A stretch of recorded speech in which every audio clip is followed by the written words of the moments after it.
Mather wants to withdraw it to another meeting. I don't need to withdraw it, it just needs to be deferred. It's part and parcel of, and it's been advertised as a matter on our agenda.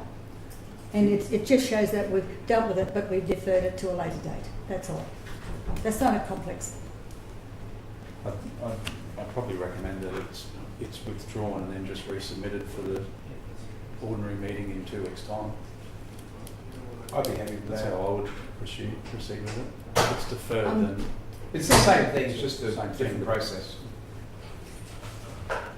I'd like to know what the other members think, because I have to bring a point of order, because this matter there was a motion that would be deferred. Councillor Mather, all you're doing is removing it from the agenda today and bringing it back for the general meeting, which is the same thing. I don't Probably make it know tidy. why people try to make things so complex. Well, I think It's just a matter of deferring it. Yeah, I realise that, but if you just... Oh, Mr. Chairman, in the interest of efficiency, I'd like to move that the matter be withdrawn and resubmitted at the next general meeting. That'd be great. Do we need a motion for that? no. No? All right, let's move on to the next one. Thank you, Councillor Mather. All right. Let's move to... Let's keep moving. Where are we up to? 11.1. Capital projects. Is that Mr. Creedman, I believe? Through the chair, thank you. Should we just... Yes. Chair, just Through acknowledge... for people listening online who can't see at the stage, Councillor Rothery's made an entrance to the room. He's looking very healthy. Okay. We said before you're in bed, Crook, that's all. I'm not feeling the best, I guarantee you. Okay. Through the chair, thank you, councillors. This is the first capital project progress report for this committee. So just with some context, previously the capital progress report was embedded within the finance report that the CFO presented to each of the ordinary meetings of council once a month. At the executive level, we've decided to move the capital reporting into these committees. So if council wishes to, we can really get under the bonnet, so to speak, on each of the projects. This report details the projects that the infrastructure portfolio is responsible for delivering this financial year. So it's not all of the capital projects. In the other standing committees, there'll be other reports with the projects listed that those portfolios through that committee, those committees will be responsible for. So being the first report for the new financial year, we've at a high level in the commentary, we've broken up the reporting into programs which will be delivered this financial year. So programs are projects that are bundled together. For example, our street light renewal program, or our footpath renewal program, curb and channel renewal program, our gravel resheet program. So they're the type of projects that we do every single year, and we've bundled those into a collective program. So within infrastructure, we've got $6.25 million worth of budget in those programs this year. We also have projects that are to be delivered this financial year. So we've got $15.9 million worth of projects that we're committed to delivering this financial year. And then there's projects in our capital works budget which we've got $18.3 million worth of projects which might cascade over between this year and future years, so next year. So we cash flow those out to make sure that our budget reflects our actual delivery time frame. So there's three metrics there that we're looking to report to the council committee on each month. Within infrastructure, our total budget for capital this year is $40.46 million. As I mentioned earlier on, this is a report for the first month of the financial year, so a lot of our projects are underway in development phase with design and survey and the likes, and there's a number of projects which have started in the field and some are carryovers which are included in the budget. So that's the basic framework of how we're going to report to council, and then in the attachment we have each of the projects listed. I might just read some of those for council. This is a new, slightly different report format to previously. So the first page of the attachment, we've got construction and maintenance as a heading, and then the subheading is programs. So that means that each of the programs that construction and maintenance are responsible for are listed in that first section. And then you move down to a subheading called projects to be completed. So they're the ones that will be completed this financial year by construction and maintenance. And then there's what we call ongoing projects, which will be delivered over multiple years. And at the very bottom of the construction and maintenance section, we have a WIP, which is a section called work in progress, which is, there's very small numbers of projects with small actual spend in those, and they're basically just tidy up projects, I call them. They were done in last year, but some of the actual payments to whether it's to close out an invoice from a contractor, or maybe there's some late accruals from our own internal crews that have just hit those accounts, so we've just listed those for completeness as well. And then as you go down through that, attach the first report for the first month of the year. So we often, once the budget's adopted, the projects are allocated to the project managers and the teams, and then they set sail. So we expect over the coming months the progress rate to really improve markedly as we start to deliver on the ground, and our actuals are converted into the budget reporting here. So through the chair, I'm happy to take any questions. Thank you through the chair. Comments on them. Any questions? Yes, through the chair. Thank you. Thanks, Michael. Actually, I think this is a really great idea that we can really drill down into these type of reports for the capital projects. But Michael, just looking at one in particular, the Byfield footpath plan, it says it's to be drawn up in this financial year 24-25 of $10,000. Now, in the last tenure, we spent 18 months to 2 years drawing some plans up with council engineers in relation to the stages of the Byfield footpath. Stage 1, I believe, is to be completed in 25-26. Is that correct? Yes, that's right. Thank you. So that $10,000 in the budget for the actual drawing up of these plans, could you please explain to me the difference between the proposed plan and what's already been drawn up? Yes, thank you, Councillor, for the question. So the current plans that we have, and we've shared those with council and the community through consultation, is what we call a concept plan. So it's just a two-dimensional plan that our design office have put together, which is basically the property in AutoCAD, property boundaries, and then it's overlaid with aerial photos, and then the designers in a two-dimensional way lay out the road and then the footpath, and we use that for basic estimating purposes.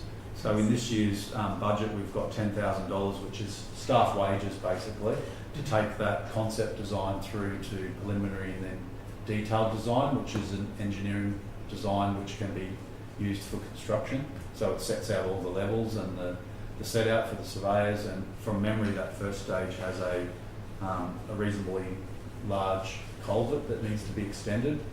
So there's a little bit of design there, and thinking about drainage calculations and the like. Sure, thank you very much. Thanks, Mr. Chairman. Just a couple of questions. On the first page, on the report, the overseeing policy, can I get a picture of, is that previously detailed capital expenditure reports were included in the monthly financial report, now will be reported to the appropriate standing committee, so that'll come to the standing committee? Yes. Okay. The new approach aims to align the responsibility of each committee for overseeing policy. Now, is not that the job of the officers to make sure if there's a policy there that the officers adhere to it? Yes, it's our, as Why do officers- we have to oversee? well, the council's responsible for setting policy, and the budget is one of those overarching, very specific, call it policy of council. So the officers go forth and deliver on the policies of council in accordance with the budget.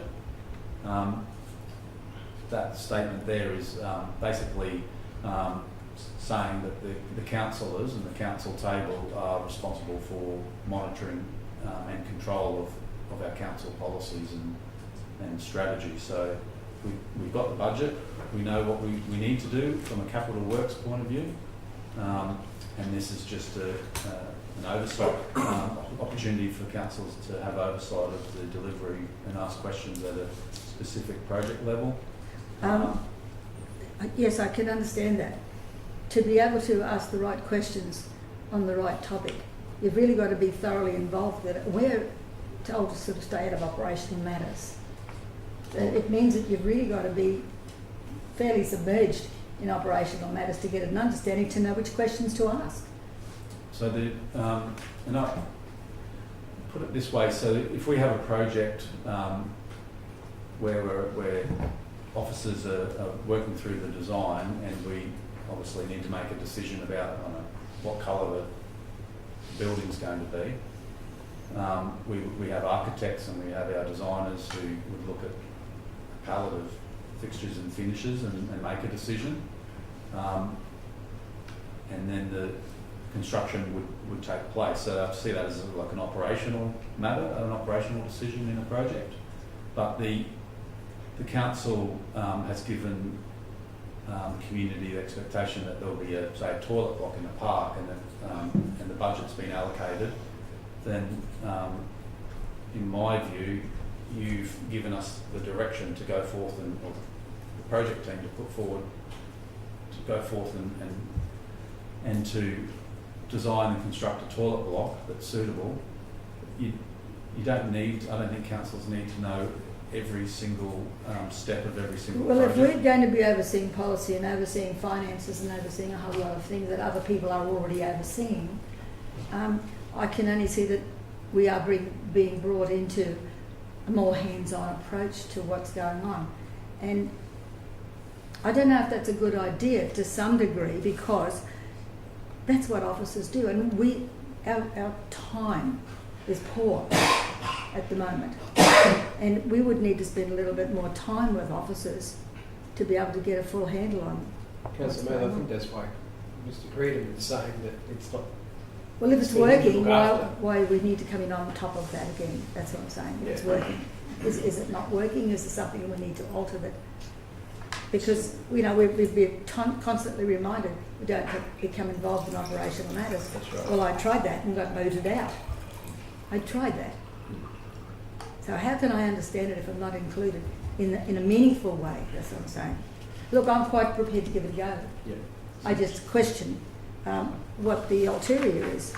Just through the chair, if I could just say, this report's in a similar format to being presented to the ordinary meeting once a month for as long as I've Yes, been here. yes. So we haven't changed It's just been the tone or the style. We're it's just a full list of all the projects in our capital works program. We do have a target, a corporate KPI, to deliver 90% of our capital projects each year. So this is just a mechanism of shedding some light on each of the projects to allow councils to ask questions about performance and delivery. If we can drill down into the detail if we need to, but we haven't materially changed the report from what it was in the ordinary meeting through to now. Well, Michael, Mr. Chairman, through you to Michael, I can only think that we need to spend more time, like in a pre-meeting exercise, to get all the details that we need to be able to do this. But I just can't see why we're duplicating. If our people are happy with what is going on, they've got directions, they've got plans, they've got a budget, and they just go on with the job.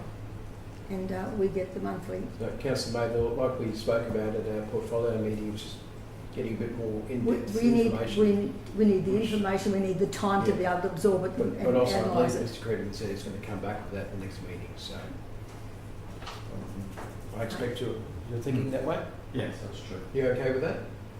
We can give it a try. That's all I'm saying. I just see that we're duplicating some of this stuff, and we're being kept out of things that we need to be involved in, want to be involved in, but we've been asked to look over things that should already be looked over. That's right. Can I just say just quickly, we're back on video, live stream. Also, can I ask councillors just check their phones, make sure they're on silent, because I forgot myself. Councillor Walker. Yeah, thank you, through the chair. Mr. Creed, I just want to clarify just the wording around deliver and planning, just so that I can understand what that means in terms of timeframes. But it's a bit of a project management term. Yeah. So when we're planning something, obviously we're looking at the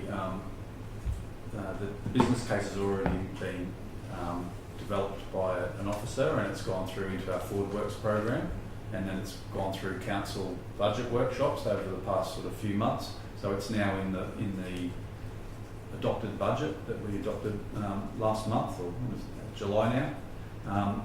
The first stage is planning, which is the on-ground survey, and then we might have to do, like I said before, a small flood study or drainage study. We might have to do some traffic counts at an intersection, for example, and that's sort of gathering all of the required information to make a decision about what the design intent for the designers is going to be.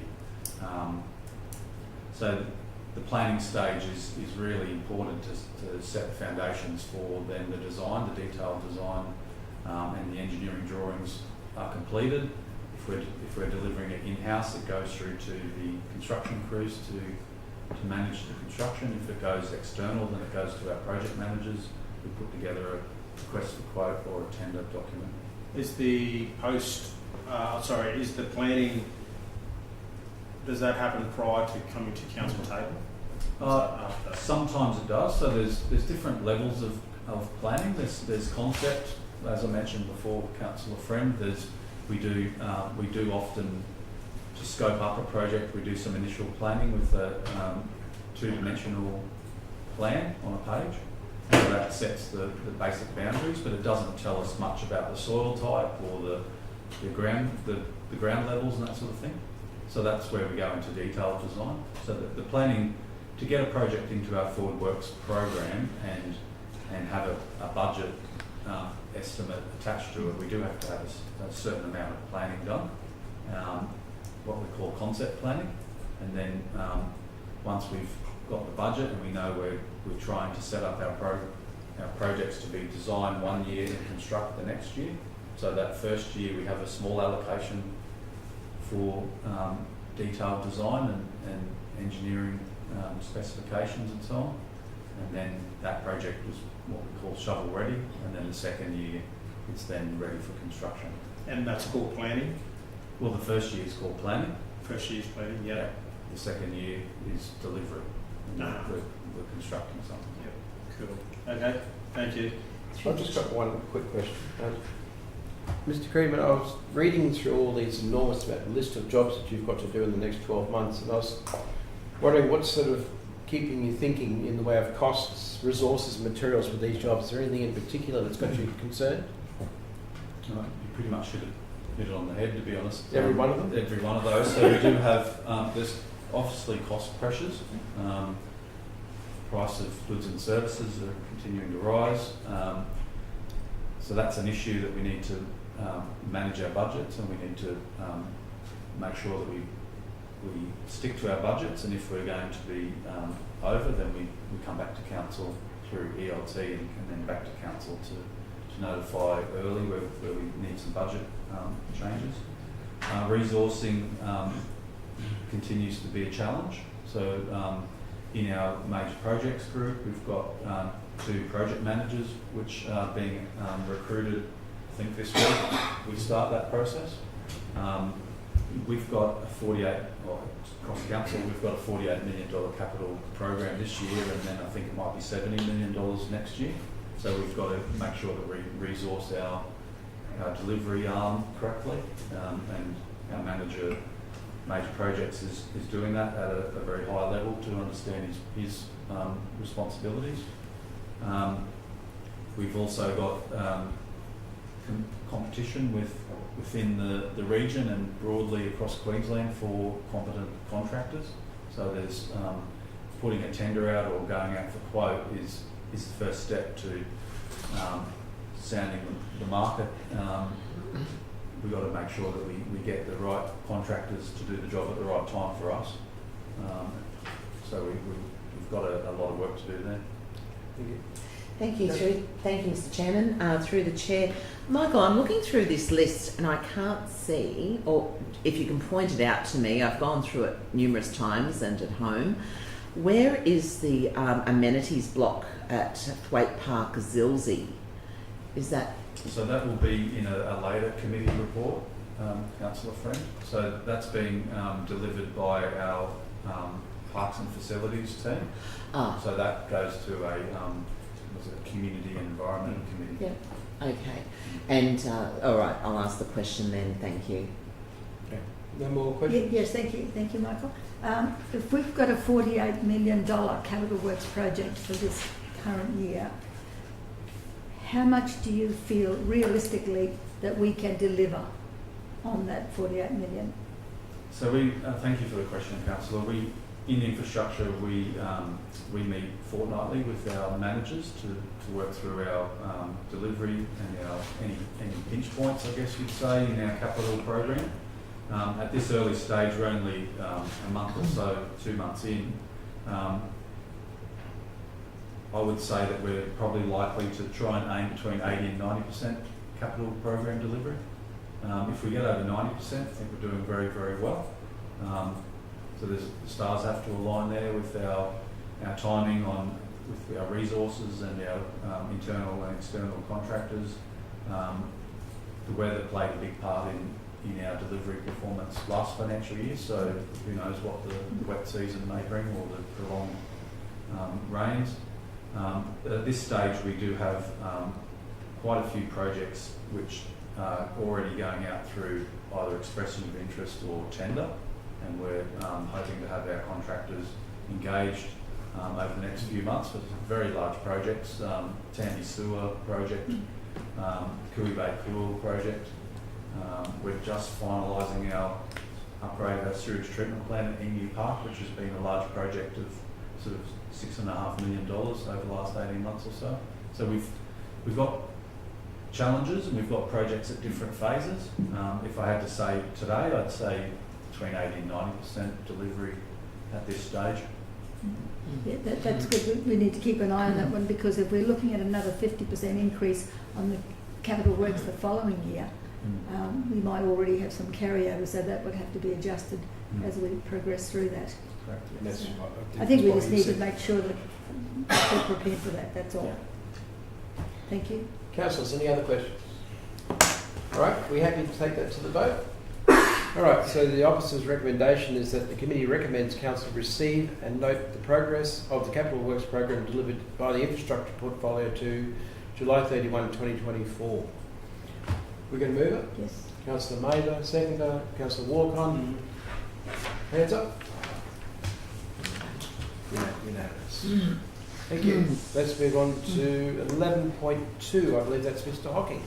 Move, Mr. Mayor. Where are you going to move? Move, Mr. Chair. I mean.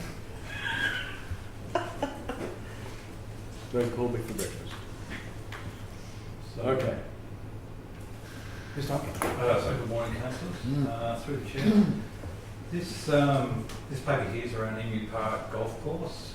Emu Park Golf Course has been on their site since 1972, so 52 years. They've recently been granted a 10-year lease back in November 2023 up to December 2034. Over the last couple of years, they've approached the council a number of times around asset ownership and the operation and maintenance of the assets, which were initially built by council. Over the years, they've been sort of gradually handed across to the Emu Park Golf Course, and they want official ownership of those. Check the asset records in our system. They're not financially recognised within council's system. The golf course is looking at doing some fairly major upgrades to their own infrastructure over the coming years. They've got some fairly significant plans around that site. Having met with the president of the golf course, we came to an in-principle agreement, which this paper finalises, around handing over the infrastructure, which includes the pipes in the ground, the two pumps, the irrigation system across the golf course to allow them to control their own destiny around irrigation and everything on their golf course. A few minor things. We will still be utilising some of that water that goes up to the holding dam just at our cemetery. Council and the golf course will come up with a mutually agreeable arrangement for that water. We don't use a huge amount at the cemetery, but just having access there to keep the lawns green. The president of the golf course is aware of this paper prior to this meeting, has provided comments back, and we're at a stage where we can make a recommendation to the Auditing Council to accept this transfer of assets. Thank you, Mr. Doherty. Any questions? You can go first this time. Councillor Walker. Okay, through the chair. Does the pump station, does that belong to council? The pump station sits on the leased ground. The two pumps that sit in there were originally bought by council. They're reaching the end of their life. Emu Park Golf Club have plans to replace those pumps and also put a filter in place. So they're just after, until that point, to get them transferred across. They're of no value to council. No value to council. Okay, that's good to know. Does it save council any money with transfer of assets at all? Yeah, we'll do. If there's breakdowns or bursts in the irrigation system, it's been fairly ad hoc where the council has repaired it or their own on-site people repaired it. So we're no longer the point of call to do any repairs. Is there any estimates on what that would be worth at all? Oh, it'd be in the thousands, not the tens of thousands a year. Okay. Thank you.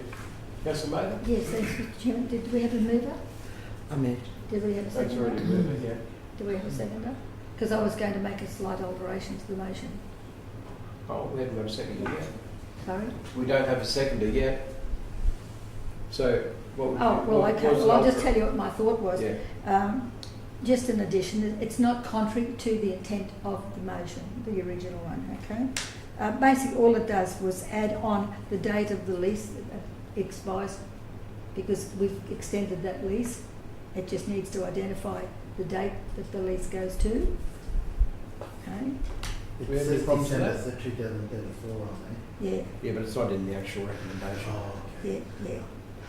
So, I'll remain in effect up to the cessation of the trustee lease agreement for lot 151,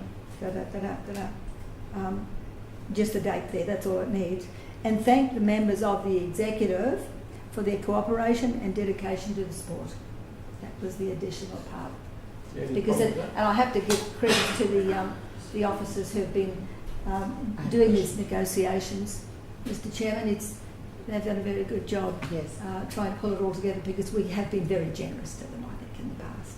But they have also been very patient and dedicated to what they're doing as well. that? Councillor. Yes, I have a question in relation to the addendum of the cessation of the lease.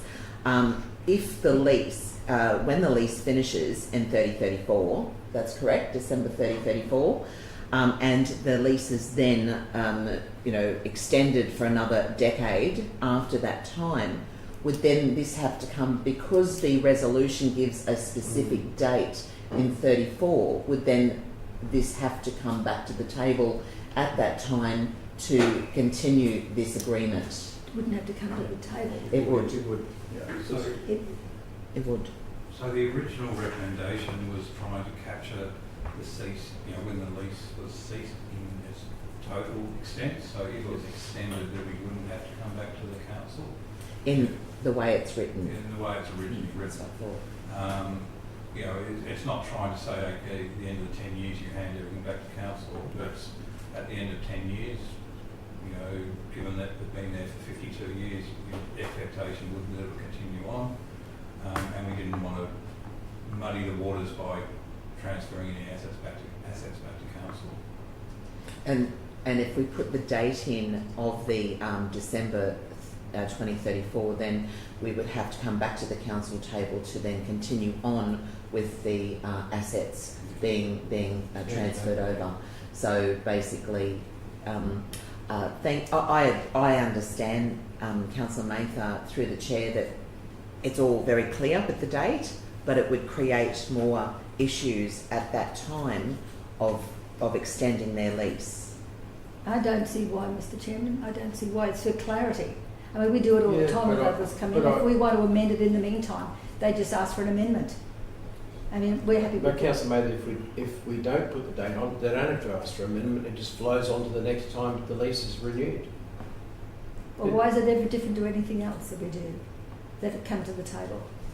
If anybody wants an extension to a lease, The lease it's would come quite to the normal. table in 10 years, though, wouldn't it? I think the lease would come to the table. It's just adds an additional administrative process that someone has to remember. I think the way it's written now, through Chris's explanation, it binds this decision to the lease until such time as the lease extends or doesn't exist anymore. So you would say, through the chair, you would say in totality of the lease extension or the time that they hold. That's Correct. yes. Mr Chairman, I just want to alert that over time, I have found personally, in the administration of this council, there have been so many things that we've had to go backtracking on to find out the details of, because there have been so many changes of councils, changes of officers, changes of policy, changes all throughout, and to go find something that could be very clearly explained by date. So you're trying to get at that. I just get clarity, that's all. Councillor Mather, you're meaning that in the future, when someone goes back and tries to work out when it all happened, Yes. you've got a date there, Yeah, that's even all. though it's in the minutes. That's all. Nothing sinister about that at all. No, I know, but it's already in the minutes. It'll be approved on this day, agreed to. But it doesn't say that in the resolution. No, but it doesn't have to, because it's in the minutes for this month. Councillor Could I Walker? just clarify if it gets transferred and the date is put on at 2034, after the 2034, does that mean that the assets come back, No. That's potentially come back to council? I think we're trying to avoid that. In reality, That's the right. golf club's going to be replacing most of that equipment over the next 10 years, so it probably wouldn't be a very fair and reasonable thing to request that they come to council, because they would have spent the money on it. But with the date on it, if we put the date on it of 2034, does that mean that it is still council assets? But it could be after that if we don't allow it to be.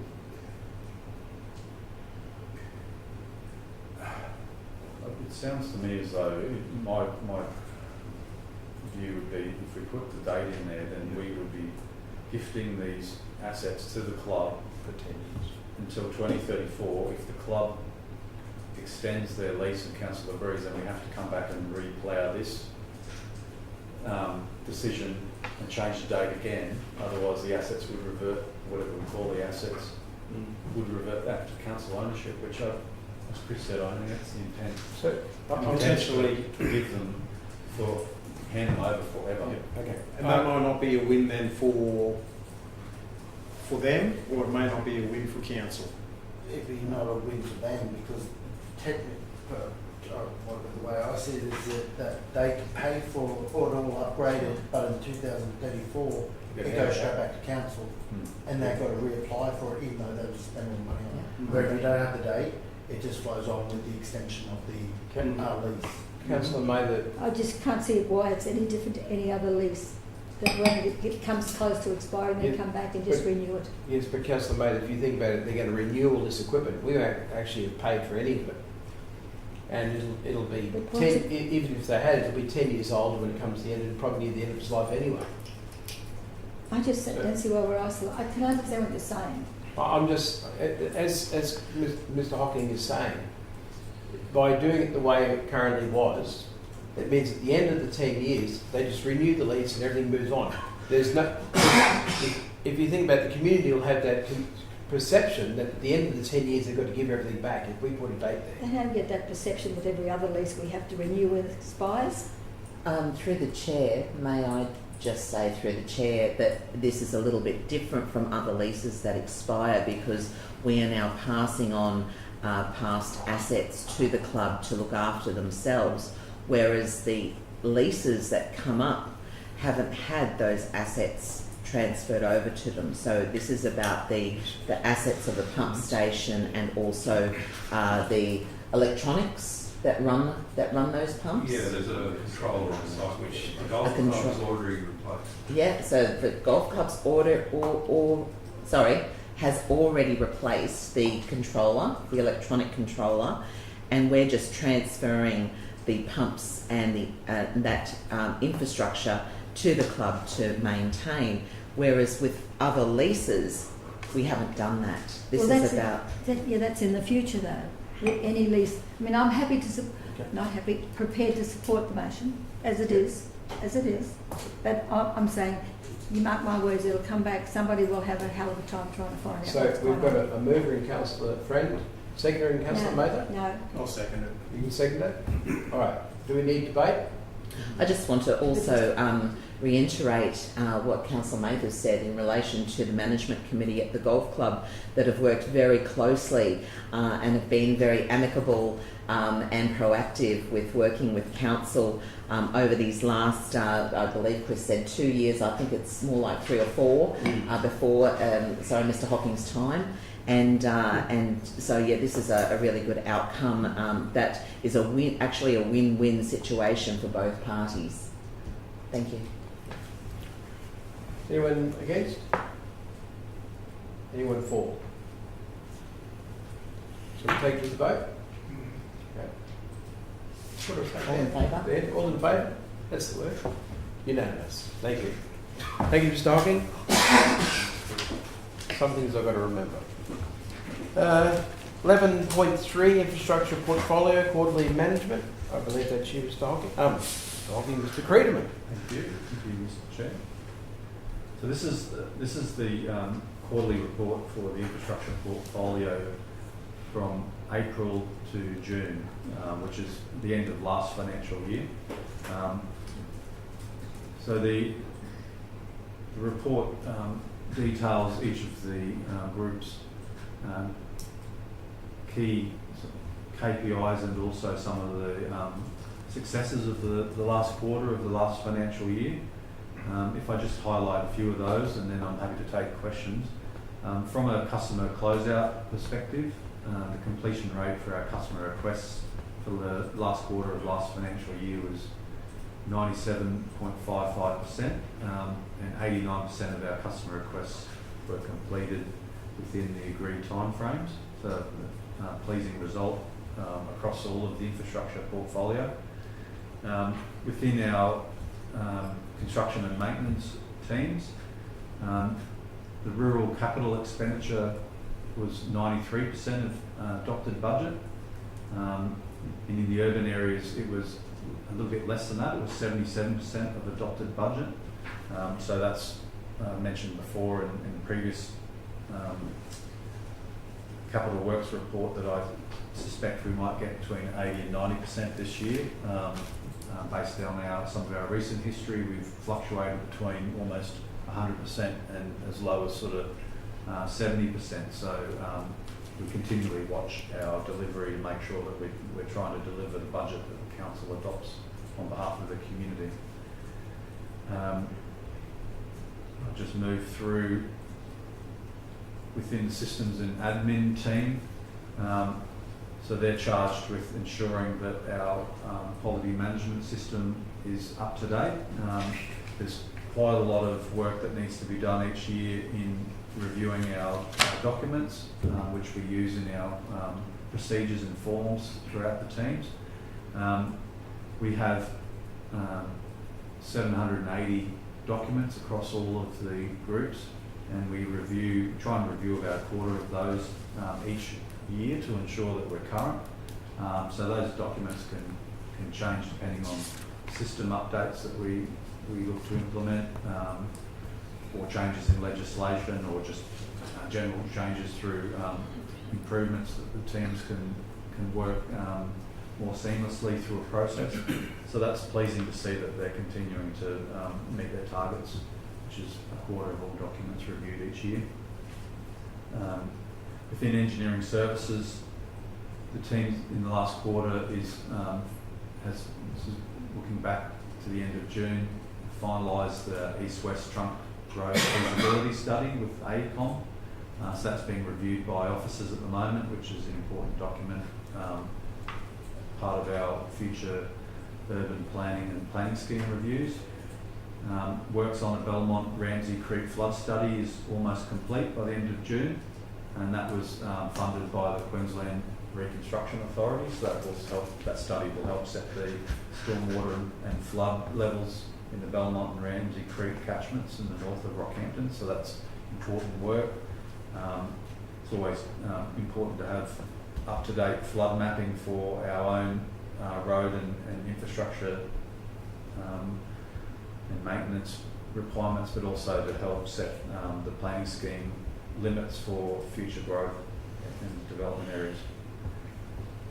Works have been also progressing on our Capricorn Coast Water Supply Master Planning Project, which is a 30-year horizon review of where our reservoirs need updating or duplication, and also our trunk pipelines and network to supply water to our community 30 years into the future.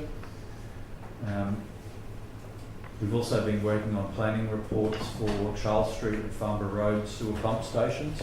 So that's the flip side of our water delivery. It's also transporting our sewage away from homes back up to our treatment plant. So that's a very important part of our work in the last quarter.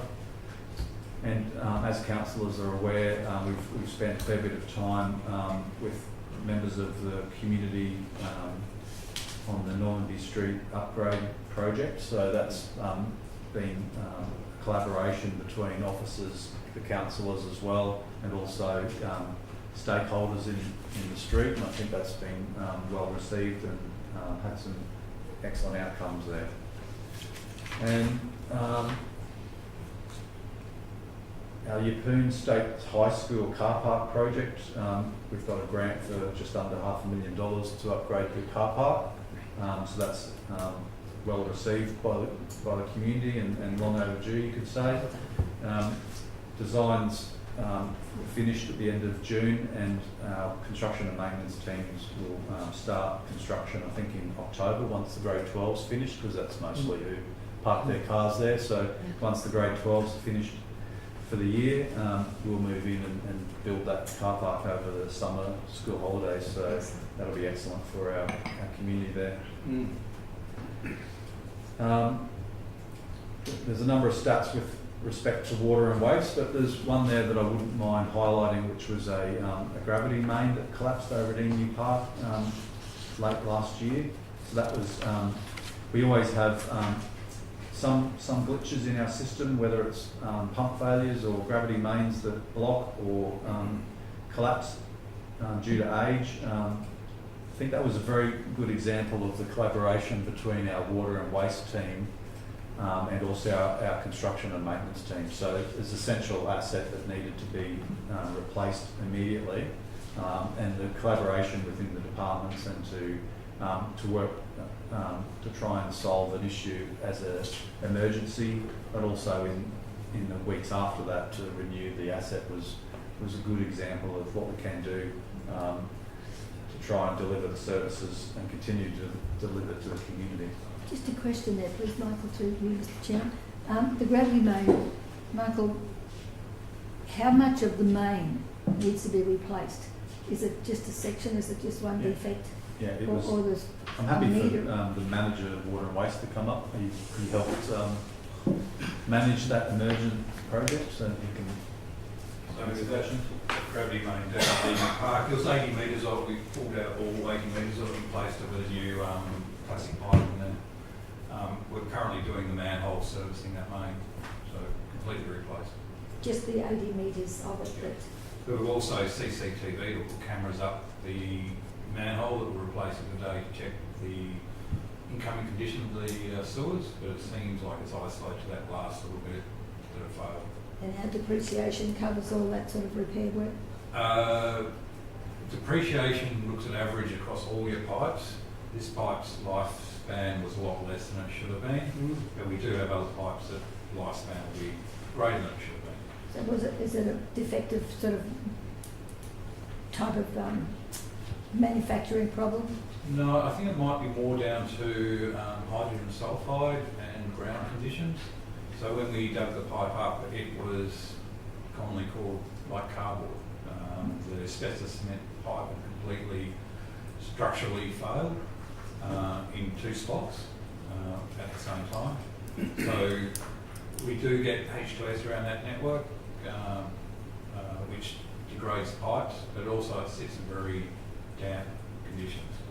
Excuse me, through the chair, what's H2S? Yeah. Hydrogen sulfide gas. Thank you. Not the Acronyms. Sorry. No, it's a chemical. I know that it's a chemical, yeah, but Very common in sewage systems. It smells like rotten egg. It smells like rotten eggs. When it gets wet again, it turns into sulfuric acid. We don't have any more of those that we suspect at the moment. We get H2S through our entire network. We haven't identified any other pipes that need So we haven't replacement. had any problems No. until this one turns up. Yeah. Just off the grid a little bit, Michael, Mr. Chairman, the Mount Charlton one, we've been monitoring that for some time. Correct. How long since anybody's had a look at that one again? We're going up there in the next couple of weeks. We found a couple more spots that we're concerned about potential leaks.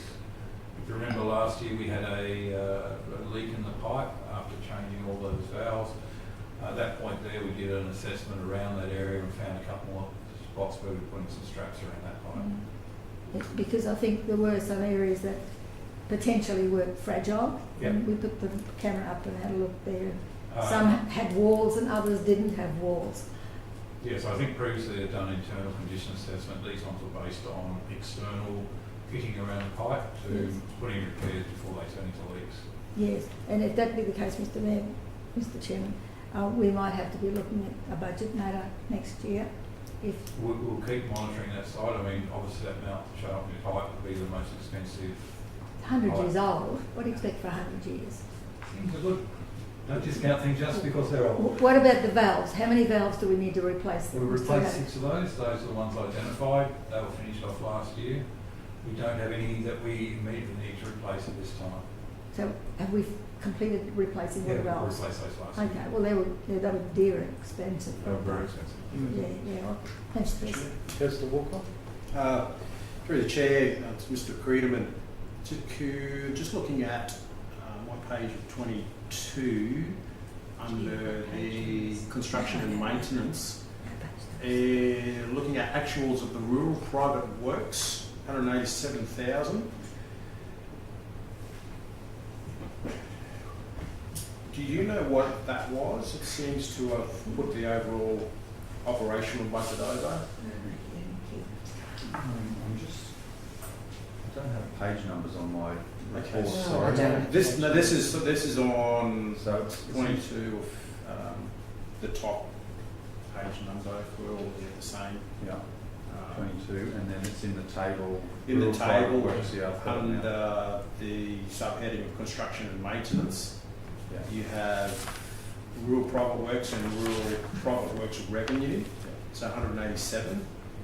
That seems to have put the overall operational budget over. It's a timing issue. So rural private works, we're doing a project on behalf of Department of Transport and Main Roads down at Emu Park at the moment. From my memory of things, it's about a $500,000 project. So it's a private works project because we're basically subcontracted to the main roads to deliver widening and a bit of driveway works for them.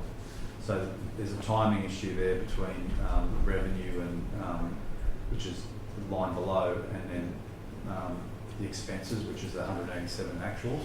And it's just a timing issue between when we put our bills in and when we get paid. And that was to the end of the financial year.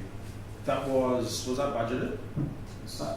It would have been in a budget review. I'd have to go back and check how much because we would have cash flowed that out, that project. Okay. I'll just go back and check that if that's okay, and I'll Yeah, sure. just provide some updates through an email to the council. Sure. So I'm only sort of bringing that up because I just see zero as Yeah. an adopted budget, zero, and then an 187 actual. Yep. So it sort of grabbed my attention, and then matching that with the overall operational. Thank you. Appreciate it. Through the chair. Councillor Friend? Thank you, through the, Mr. Chairman. So I've got a couple of questions here. First and foremost, just for administration, if possible, if we could have some page numbers. I know that we have it in the agenda for the ordinary meeting, but I do see on page 28 on the side there's a waste statistics graph. On this graph, just out of pure curiosity, I see that in October, November of 23, we had a huge spike in clean earth cover material. Just wondering what this spike is for. So the clean earth covering material is for day cover for the landfill. The previous contractor would take it up in large batches to the landfill and then utilise it throughout the year. Under a new contract, we will be taking up in a lot smaller batches. Sure, so it was just spiked in those 2 months, that's all? It would have been done down through machinery availability and taking it up there at the time. So in bulk? Yep. Okay, thank you. And the other question I have, most likely to Michael, is on the very first page of the report.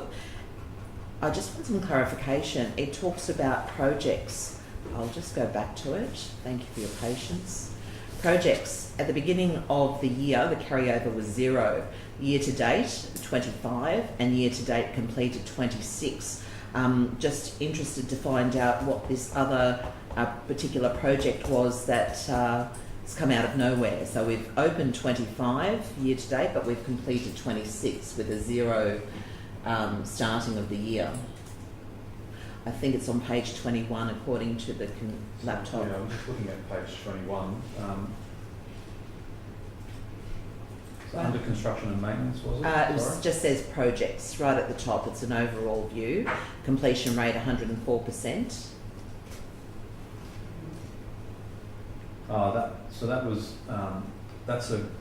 These are the customer requests. This is the table for customer requests.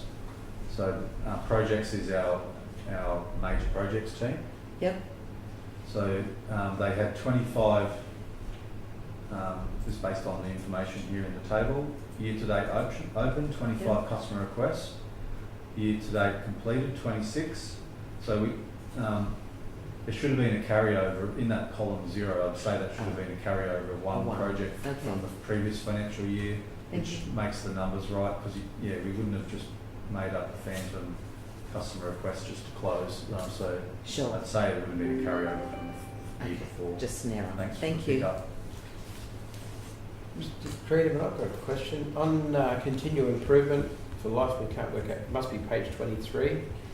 It says, of the 19 improvement notices raised, 4 were non-performance, 1 major, 3 minor, and 15 opportunities to improvement, with 5 notices also persist from the 2023 audit program. I was just wondering what the major one was and what were the 5 notices from 2023. Thank you, Councillor Watson. I'll take it on notice. I'll have to detail those out for you. All right. I'll Yep. send it to all councillors as an email. That's right. Yeah, the other question is, back with Mr. Hocking with the Clean Earth, when that's taken to the landfill, are we charged for storing it there as in because it's been dumped? We're not. No, Clean Earth we take on the site and we reuse on site. So there's no levy No. associated. Yeah, that's what I was concerned about, because I was thinking, do we get a credit when we take it out to go and put it somewhere else or something? All right.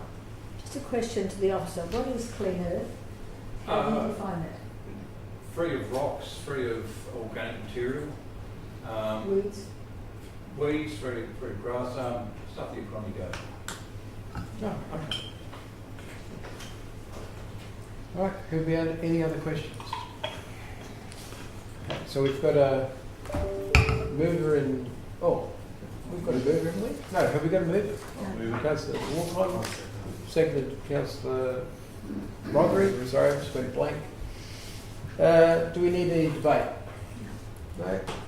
So, should we have a show of hands? Unanimous, we'll move on. 11.4, I believe that's Jacob's job. This is walking network plans, Yeppoon and Emu Park. Good morning, everyone. For those that don't know, my name is Jake Taylor. I'm Principal Transport Engineer. I'm accompanied by two Seans. One's a planning engineer that works with me in the infrastructure planning team, and Sean, our Manager of Engineering Services. One's been Sean, the other one hasn't. Sorry. Today, Just ignoring. today I'm here to present an important initiative that aims to improve the walking infrastructure within our community. I'm recommending that the endorsement of these walking network plans that we've been working on for the Yeppoon and Emu Park CBD. This is two projects, 50% funded by the Department of Transport and Main Roads. The walking network plans focus on linking primary areas like Yeppoon Foreshore and the Emu Park CBD with secondary destinations, including public transport services, schools and other local attractions. The connectivity not only promotes physical activity but also improves access for all community members of the community.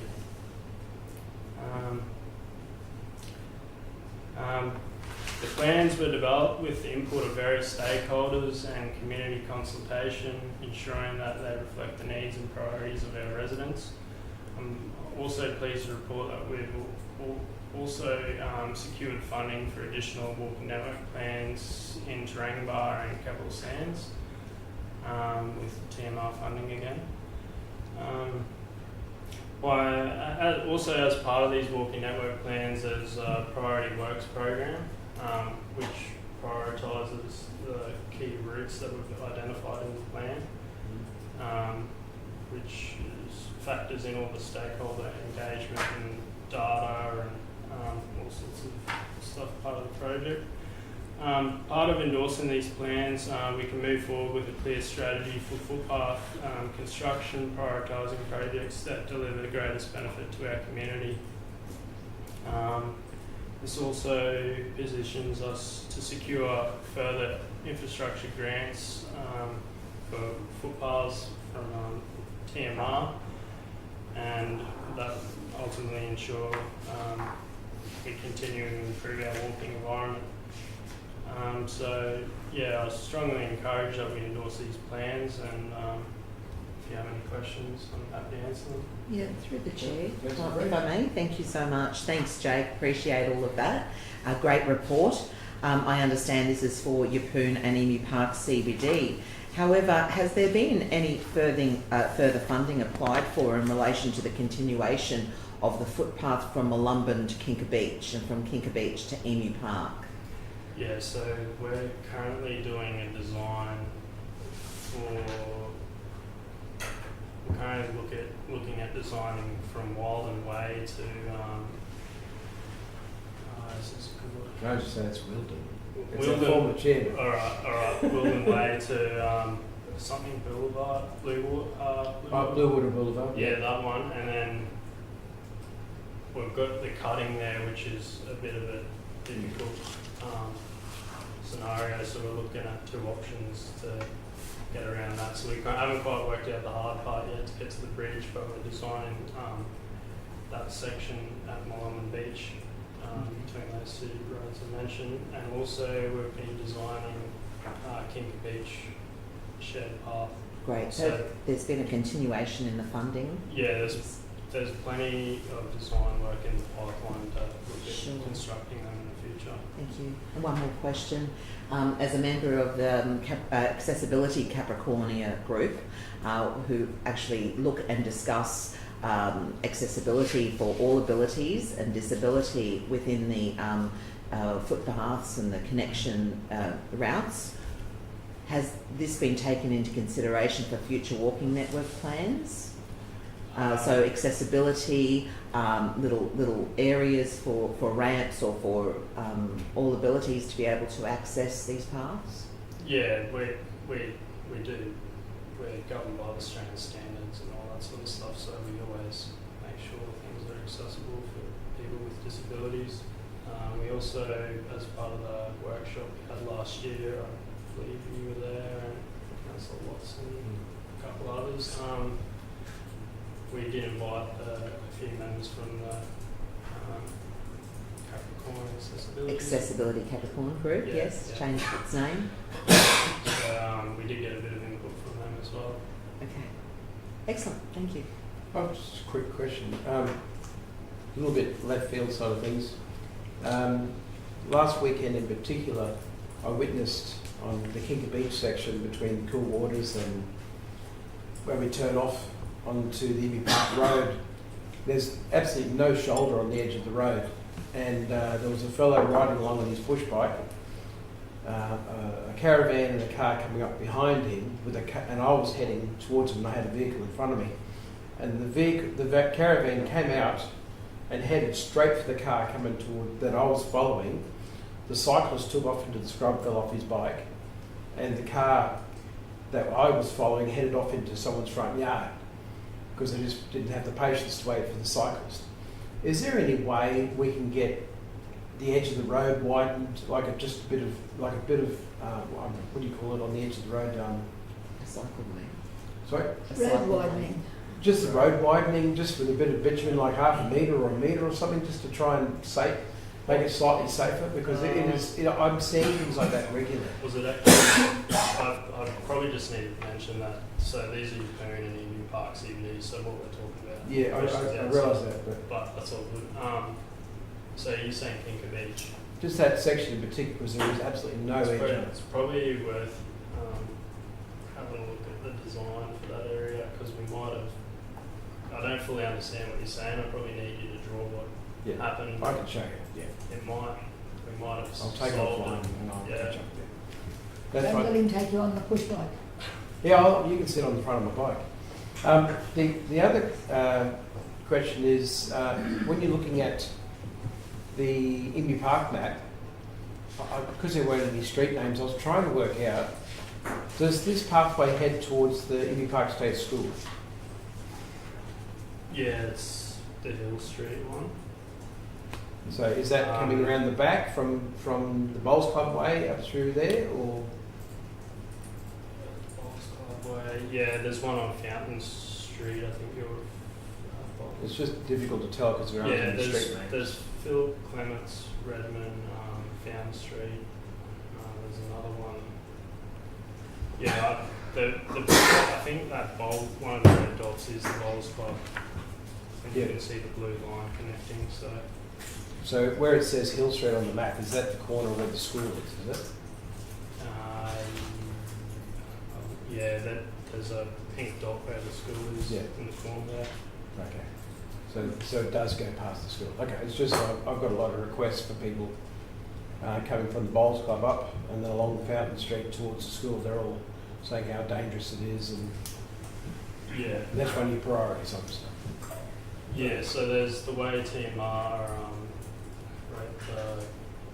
structured, the way these walking network plans get developed is you have a primary destination, which we identified as the Emu Park CBD, and then secondary destinations, which the school is one, I think I'm pretty sure the Bowls Club is one, and then you look at how to actually walk from that spot to that spot.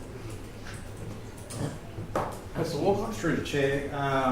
Jake, so I've got blue lines, orange lines, green lines. Yeah. And also light blue, army colour lines. Which lines are we actually looking at the footpaths on? I'm not sure, I have an assumption, but that assumption could be completely wrong. Yeah, so the blue one, the dark blue ones are primary routes, and the green So you just say one, that again, sorry? dark blue ones are primary routes, The primary, and then and that means what? means the higher priority routes. being done first? Yeah, there's actually, when we go to the priority works program, we've actually broken it down into a little bit more. We've gone priority A and B. So the primary routes are actually priority A and B. This gets a bit confusing, but we've got a big spreadsheet that explains it a bit better. And we're saying that the primary A and B are the primary routes, so they're the ones we'd like to deliver first. Okay, and that's going to be blue and Just blue. okay, just and, blue. and then in the spreadsheet we've got priority C. I can't remember if D went into that, but the next priority down. But one of the realities we're facing is a lot of millions of dollars to deliver these primary routes. So it could be a while before we get through to the secondary routes. And that colour is Secondary Green. routes are green. the secondary is green and the orange. Orange is the catchment of the walking network plan Okay. Yeah. for 1 kilometre, and then I don't know what colour you call that, grey sort Okay. of colours the 2 kilometre catchment. Cool. And the funding that we have available, that's going to be for all the blue. Is that right? We'll have to, Or- we'll have to start applying case by case for certain path sections. Right. For example, there's a couple of the TMR funding is going to focus on footpath links that connect to public transport initially. Okay. That's how they were able to justify some funding Yes. in their department to look at funding these footpaths. So there's a couple of good paths around Eden Park CBD that will connect to the Hill Street bus stop. So Yes. there's a few good locations there. So, like the area in Emu Park, just say connection to the school, connection to the footy fields up there. Would that? Do you know where those two might fall? Yeah, we do already have an asphalt footpath along Harley Street. There is a future project to do a pedestrian refuge across Harley Street there. Okay. That's been planned for about 6 years, I don't know. Yeah, that could be a good one to apply for. Yeah, sure. That would be good. A lot of kids use that. Yeah. There's also Emu Street. I was just going to ask you about Emu Street. Yes, Okay. where are we up to? So Emu Street is where the pizza shop is, through the chair, excuse me, Mr. Chairman, and then to the RSL, across the road from Drake's IGA. So for quite a while, quite a few people, a lot of people actually have been asking for a clearly defined footpath, a connection between the two. So where are we up to? I'll have to check where it sits on the Forward Works program, but So it is on the Forward Works program. it's definitely on this list as a priority. Great. I'm not too sure if it's on the Forward Works program as yet. But, Sure. it's identified as a priority here, and it would link the bus stop to the beach. If you were catching the bus stop or to the beach, it would be one of the routes. So it would qualify for funding. Excellent. I might add that is 50% funding as well. Sure. Yeah. At least it's better than nothing. And the last one I have through the chair is Phillip Street. In the beginning of 2020, there were some very close calls around Phillip Street because people tend to use that to get to the school and also to through to Zilsey. So we've got something planned, I know, but I'm not sure. Could you help me recall when this Yeah. might be undertaken? So on our design program for this financial year, we've got the design of that road, Phillip Street. Probably maybe a few months ago or a few weeks ago, I met with one of the residents that got unfortunately hit by a car a few years ago, and we sort of scoped out the footpath, and we include that in the brief that we're giving to the designers. Excellent.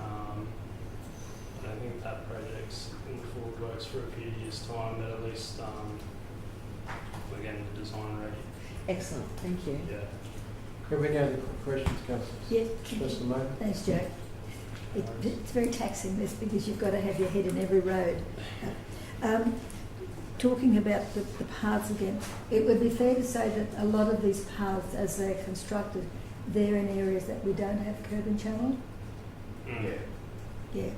So we're going to have a big maintenance bill down the track to make sure that the curb and channel and the footpaths are all up to sync, otherwise we'd have liabilities in those areas.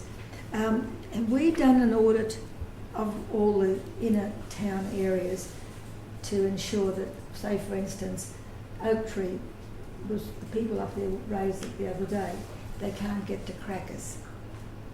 We've done an audit to see that those connectivities are addressed. Yeah, we did maybe last year. Councillor Brandon, General Manager Michael Creedman, and I and Sarah Owens went on a bit of an audit and looked at getting a path link on the old Rocky Road through the back fence.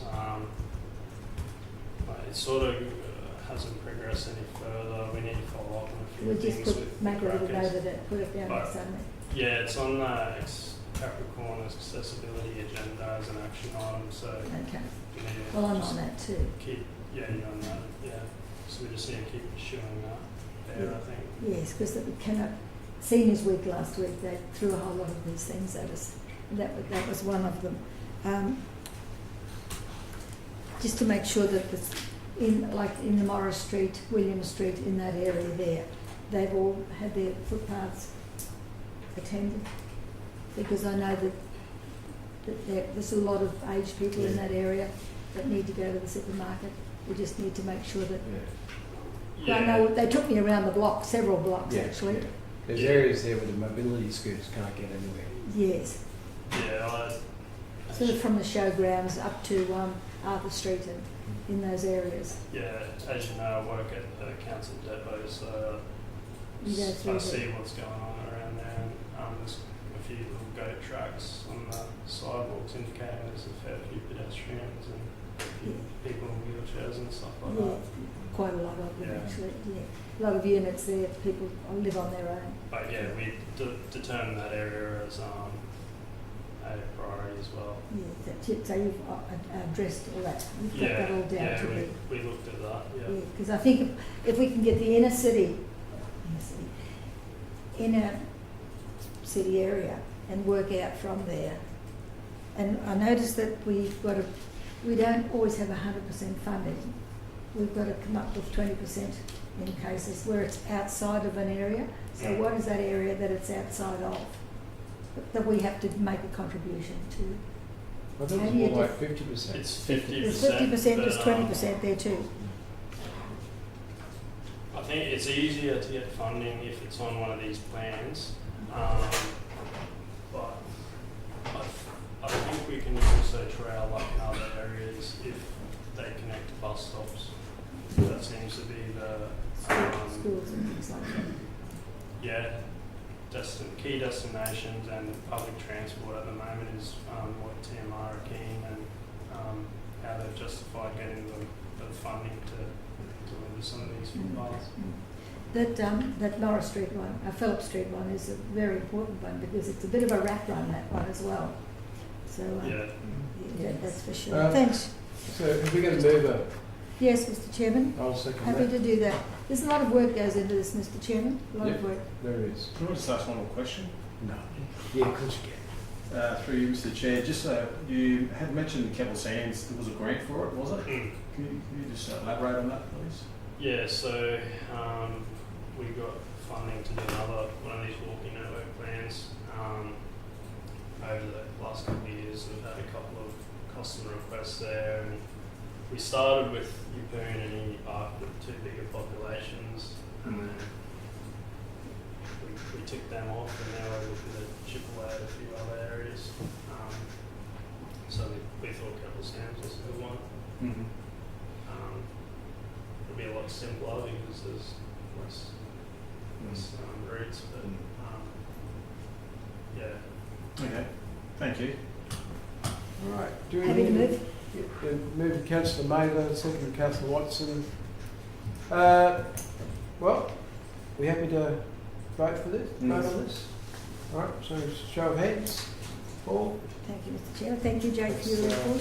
And thanks, Jake. And he's got the next one Yeah. too, Mr Okay. Chairman. Now 11.5. So that's yourself, is it? Yeah. Yeah. Eucalyptus Avenue Traffic Management Review. Thank you, Jake.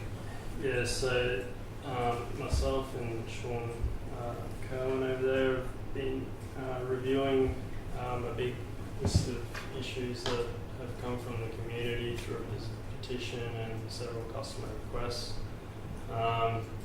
Sort of got inundated with them and almost paralysing to some extent. And we just sort of had to summarise it all in a spreadsheet and just sort of work through them and investigate the issues. So that's what we did. So today I'm here to present the findings of this in the report. Since the Eucalyptus Avenue's opening, we've been monitoring the conditions closely. Our data shows that while most drivers adhere to 50 km speed limit, there has been a concerning increase in high-speed non-compliance, particularly downhill and in the mid-block sections of the other streets. The average daily traffic increased from 510 to 1,095. It looks like it's starting to plateau now, which remains within the acceptable limits for a minor urban collector. However, the community concerns, particularly around speeding, illegal manoeuvres at the roundabout and pedestrian safety, have persisted. So to address these issues, and I'll talk about it a bit more thoroughly in the report, we recommend 7 things. So the first one is increased police enforcement. We've been in contact with the police, giving them some data, traffic data of the times that people are speeding, the times where there's more traffic for weekdays and weekends, a few of the key locations. So it looks like they're going to be increasing the enforcement. We're recommending some signage improvements. We've got a basic plan report. We're recommending local area traffic management. We're recommending lane separation, treatment at the splitter island at the roundabout. As I mentioned in the previous report, we're doing a walking network for the Trangibar area, so that'll cover this Eucalyptus Avenue because one of the issues is there's a bit of a missing link of footpath over the crest. So we can look at adding that to the walking network plan and prioritise it accordingly. And ongoing traffic monitoring, as I mentioned, we've been doing it every year since 2022, around August. We'll keep doing that. And then also, I'd like to look at strengthening our traffic calming requirements in our planning documents and guidelines, such as the Capricorn Development Municipal Development Guideline. See if there's anything we can write into that to ensure that developers are trying to design some of these speeding issues out of the road network. Is that up, sorry, Jake, is that, that's up to them? We've got to tell them what we want, surely. Yeah, it's a bit of both. The development assessment team will have to sort of police it a little bit. Maybe that's something, Mr Chairman, that, I don't want to interrupt you, but that's something that we can look when we have forums for the developers, and rather than do a one-on-one and have these fellows pick up the pieces afterwards when the petitions come in. Yep. And we get it head on, so that they know that this is what we're experiencing and this is how we need them to think to be able to avert that in the It'd be future. nice if we could identify these things before they get Well, we're doing it now. put in place. You know. Ocean Park is one, and of course, eucalyptus was just, it's multiple roads there. Yeah. That's right. Yeah, that's the thing. So, sorry, Jake. No, you're right. So, probably going back to the local area traffic management, what does that mean? So we're looking at doing a treatment at the crest with some speed cushions either side. There's a figure in the report, like you can show it.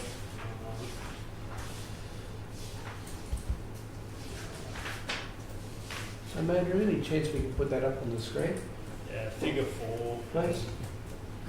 The photos? It's page 47. Page 47. Yeah, it is. So, I've been looking at, there's a few issues at the crest. We've got the traffic counter on the western side of the crest, and it's, as I said, most people are doing the right thing and complying, but there's a select few that are doing ridiculous speeds, and it's quite bad. So there's also sight distance issues with the driveways, which are made worse if people are speeding because they're not going to stop in time if you pull out in front. There's some sight distance issues at Jordan Avenue, or Jordan Drive, I think it's Avenue. And also, as I mentioned, there's a missing link of footpaths, so people are sometimes walking on the road edge there. Through the chair, I've got a couple of questions for Jake. Yes. If that's right. Yeah. Where I was going with that is, it's like a multiple of minimum sort of things going on. So we think it's appropriate to address that Sure. with some traffic calming. Yeah, Sure. Yeah. Thank you, through you, Mr. Chairman. Jake, so you talked about, I have a couple of questions here. You talked about that missing link and the footpath a couple of times, and you're going to look at to prioritise it. So when will you be looking to prioritise it, and when may it then go for construction? If this is an urgent matter. So we're doing the walking network plan project. We'll be outsourcing that to a consultant, as we did with the last ones. So that's this financial year, and then a priority works program will get put together for that walking network plan, and then we'll have to add that to the other walking network plans, and then Sure. prioritise it. Just a couple of things I just wanted to ask you about. The data from both 22 and 23 did not indicate alarming issues with general compliance to the default 50 kilometres. You did already say that, but you then said that there were a few that were actually speeding, which you've contacted the QPS, Queensland Police Service, and they're going to be looking into that. But when I look at that, the 22 and 23, was this road opened at that time? Yeah. So it was. Yeah, I think I mentioned here was it June or July? Right. Yeah. Okay. You also then mentioned in 23 painted chevron splinter islands were installed to discourage this behaviour, as the swept paths required for larger vehicles did not allow for raised splinter islands.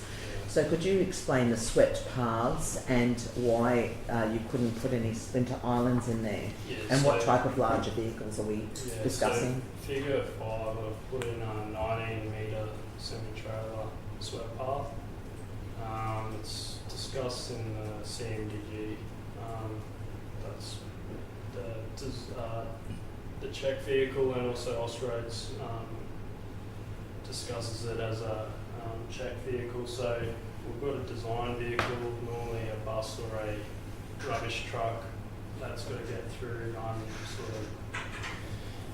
doesn't want to bump over or anything. It's want to have Sure. a clear path. But then you have a check vehicle which can sort of mount a curb or a splitter island, and that's the 19-metre semi. But when we do the 19-metre semi, it drives fully over the splitter island, which normally you'd have a keep left sign, so it would have knocked that over, and potentially, you know, are they going to hit that, or they might hit the light pole on the corner there, or a signpost. So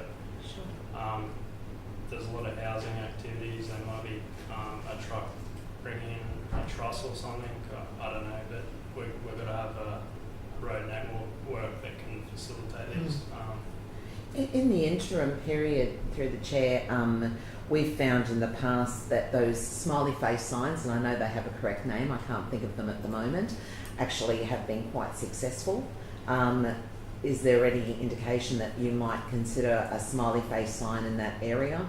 Yeah, we've got one on the hill at the moment. We've been having a few issues with it. It didn't have the right tolerance. Ironically, it was set too high, so it was only catching people doing about 45 or more, so we had to reduce it down to 30. So that's working properly now. It's probably due to be moved to another location soon. In the similar area? Yeah, so probably might move it to Haven or Adventure Drive. Sure, okay. And also with the petition with over 50 concerned residents in which they submitted, was it mostly in relation to speeding, dangerous driving, large vehicles? Probably speeding and pedestrian safety, I would say. Sure. And And with regards to people walking the park.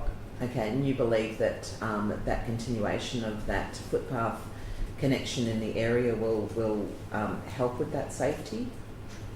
Yeah, it would. Also, the traffic calming. We also haven't discussed this, but we're looking at doing some road narrowing with line marking.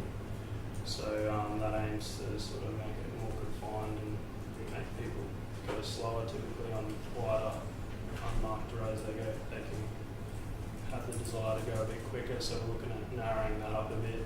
So if that can have a positive effect in reducing the speed, then you're reducing the severity of a incident where. Sure. Excuse me, can I just butt in a second? So when you do this narrowing, are you putting in channeling or is it just a white line? White line. Because that's not really going to slow them down, is it? They're just going to drive over it. That's part of the traffic monitoring. So the literature says it does, but we'll do the traffic monitoring to verify it. I've noticed when I'm cycling that when they put those little thingies on the side of the road, you go, pop, pop, pop, pop, pop, you know, what are they called? To stop you from driving off the road on the highway. Cat's eyes. Audible line marking. Audible line marking. I find that when that's on the road, the bitumen on the footpath side of things, I guess you call it, is as rough as anything because no one drives over it. Yeah. Whereas when there's none of it, I find it's very smooth. And so maybe something we could do with that, which would make people push in. So yeah, they wouldn't. We don't typically do the audio tactile line marking in residential areas because it's quite noisy. But it would stop people from driving over it, though, wouldn't it? probably not the tactile markers, but we could do raised reflective pavement markers, which are the reflective squares. They're less noisy. There's also I've got to get the design team to do a proper design up, but there's possibly some options for doing some road studs, which are little plastic things that make it unpleasant to drive on. Okay. So we've got to get the designers involved and see what they can fit in and Sorry, just finishing. Have you finished, Councillor Brent? No, I'll wait till you're finished. Oh, Councillor Walker wants to ask a all right. question. I'll ask one after. Through the chair, I'll wait. Jake, so we know from the report that most people in that area are, they're not speeding. There's some that that's going over to the 70. Do we know how many, or like is it 10 in a month is it? What are we looking at? There's 1,095 a day, and there's probably 1,095. total cars, but there's probably over 100 cars going. About 100. I'd have to double check, but it was around that 100 doing very fast speeds. And what sort of time frame? Is that in the month, is it? In that August? Is that what- Yeah, August, yep. In a month? Yeah, we've still got the counters out there, but on the table one, we say there's 21% of people exceeding the speed limit, 21. but it's a little, that counts people doing 55, which is illegal, but Mm-hmm. so yeah, it's the mean exceeding speed is 72, and if you look at each year, it's gradually increased. So probably one other thing I did here was I contacted TMR Brisbane to get this thing called probe speed data, which gives us traffic data off motor vehicles. So it's only a select data sample, but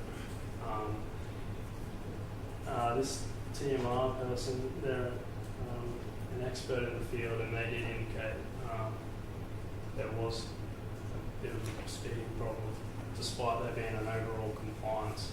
In this area? Yeah. Yeah. Okay. So just in terms of the recommendations that you have and want to put in place for the reduced speeding in the area, keeping in mind what we've learnt a bit over Ocean Park Estate, in the way that we go about our traffic measures there, have we implemented anything in the learnings of Ocean Park Estate in terms of our traffic calming devices? Is there any sort of implementation with that over there, so we don't repeat history in that way? Yeah, so I'm only asking because I want to be at the beginning of the Ocean Park Estate, so I'm not too sure what happened exactly at the beginning. Yeah. But I definitely not proposing to close the road at all. I guess it's a bit of a tricky one because no one likes speeding, but then people don't particularly like traffic calming devices because it does interrupt your driveways, and yeah, that's right. they do become a bit annoying, and so it is a bit challenging to know what the right answer is. But I guess what we're doing here is the crest is identified as a bit of a problem, so we need to address that from an engineering road safety perspective. And then we're starting pretty simple, low-cost treatment of road narrowing with line marking. Shouldn't upset too many people, and we'll keep monitoring the situation and just look at it then. But yeah, starting off low cost And see how the response of the public is. yeah, not doing any major sort of knee-jerk reactions. Okay. But yeah, addressing the main, I see the crest as the main one of them. The crest from the hill. Yeah, that needs the speed cushion treatment. Okay. And does the feedback from whether it works or not, is that like every month or? Yeah, we'll be able to see on the traffic counters, which are on one side of the speed cushions. Okay. We'll either likely to see a big drop in the speeds of the crest. Councillor Friend. Thank you, Mr Chair. So the officer's recommendation in this report is that Council implement recommendation 1 to request enhanced police enforcement to address speeding and improve road safety, and implement recommendations 2 to 7 of this report. 2 to 7 of this report, just going down to the page, those that are wondering what I'm doing, is signage, local area traffic management, including speed cushions, road narrowing in line markings, lane separation at Splinter Island, walking network planning, traffic monitoring, and number 7 is strengthening traffic calming requirements. So now that that is clear, my question posed to you, Mr Chairman, is that by exception, as we are a standing committee and usually recommend that these go through to the ordinary meeting in 2 weeks' time, are we actually resolving this today? It doesn't say to take to the next meeting. By exception, are we resolving it today? Thank you, Councillor Friend, for picking that up. The recommendation on the screen has been altered before we have a mover. It says that the committee recommends council implement. So I didn't want this committee to use its delegation to resolve it today. I wanted it to be discussed and then taken to the general in 2 weeks. Okay, that's all right. So it wasn't stating that in the report. Yeah. Thank you. Question, through Mr Chairman, to Michael. Why would we need to put it off to next week? This is rather urgent because these people are quite frantic over the number of issues that are taking place there. This is unlike Ocean Park Avenue. It's got multiple roads, it's got little to no line marking at all. That's why you've got people crossing over on the wrong side of the street. You may not have had 50 speedsters, but you only need one person to hit a kid, or anybody else for that matter. And these people have been very patient for a long time, trying to get our attention. And these people have done a massive job collecting all the information, talking to each other, gathering the information to provide to us.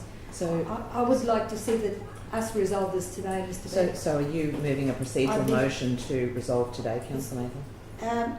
It's not a procedural motion. Can I just ask a quick question before we get to that? Is there any problem with us doing that? Is there anything that... No, it's, I guess it's, in the past when we've done that,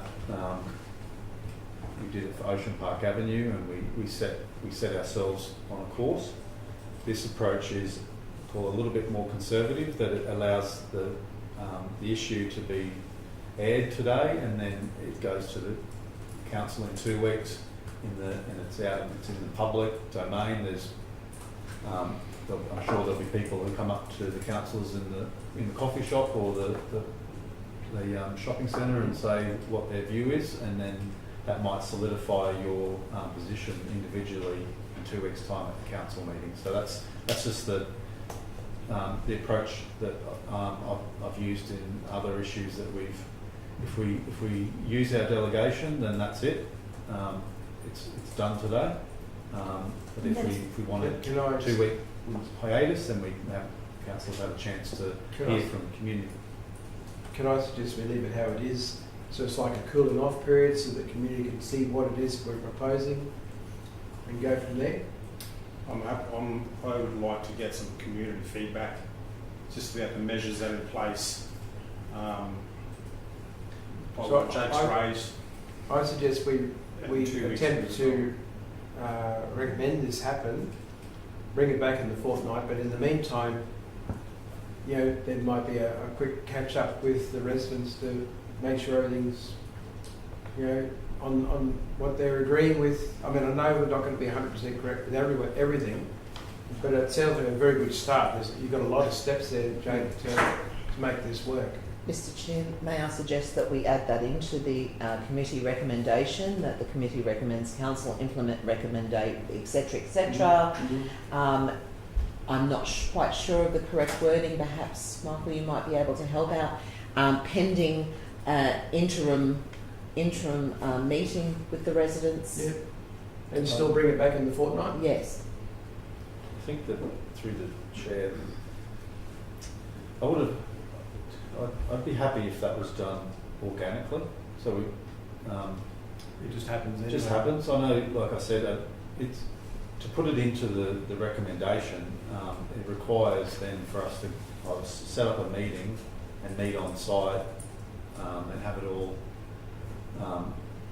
resolved in everyone's mind before the council meeting. But I think you probably find you'll do that. This is live streamed. I know we've got the head petitioner in the room as at the moment. I'm sure there'll be discussions with other residents we all went to the site meeting with the community. They've got our contact details. It should just, I think, let it run organically instead of forcing the meeting and then forcing timeframes for staff to try and organise things. We did that last meeting with the caves times and a few other things, and I know it's good to consult, but then to put all those into the resolutions, it just, in my mind, it just adds extra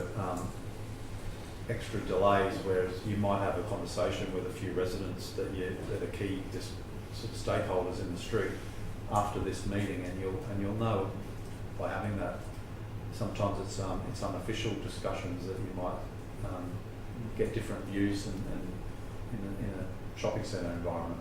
Mr. Creeper, I think what the council is concerned about is we don't want to go through another Ocean Park Avenue where we keep changing things, and I think we're trying to find that, get close to the actual solution that needs to be done.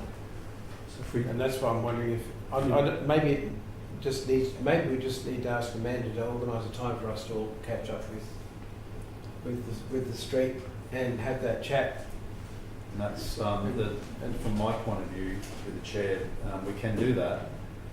But then if we don't want to repeat of Ocean Park Avenue, then to what level do we go to the community? Do we do a round of community engagement? Do we just go and stand in the park and just have a chat to see who turns up? Do we do it through an official meeting? Do we do it unofficially, where people seek you out as community representatives? So it's a bigger question, philosophical question, but if we don't want a repeat of something else that's happened, how far along the spectrum of inform, consult, engage, whatever, where do we land? It's a fairly philosophical Can I suggest that we all meet in the park? And Mr. Chairman, I'd have to say that this is not Ocean Park Avenue. This is something that's been in the mix where people have been trying to get our attention to do something before somebody gets hurt. For the sake of line marking, it's not going to break anybody's bank. People are asking for something to be done ASAP. I've been in touch with probably a lot of people along those roads in the meantime, and anybody has that right to go and talk to them or go and sit on the end of the corner and see what's been going on. But these people have worked tirelessly since the time we met on the corner with the residents. They're waiting for something to happen now. And if nobody's got any problem with the recommendations which have been fully thought through, then I don't know why we are waiting. The people are waiting for us to do something.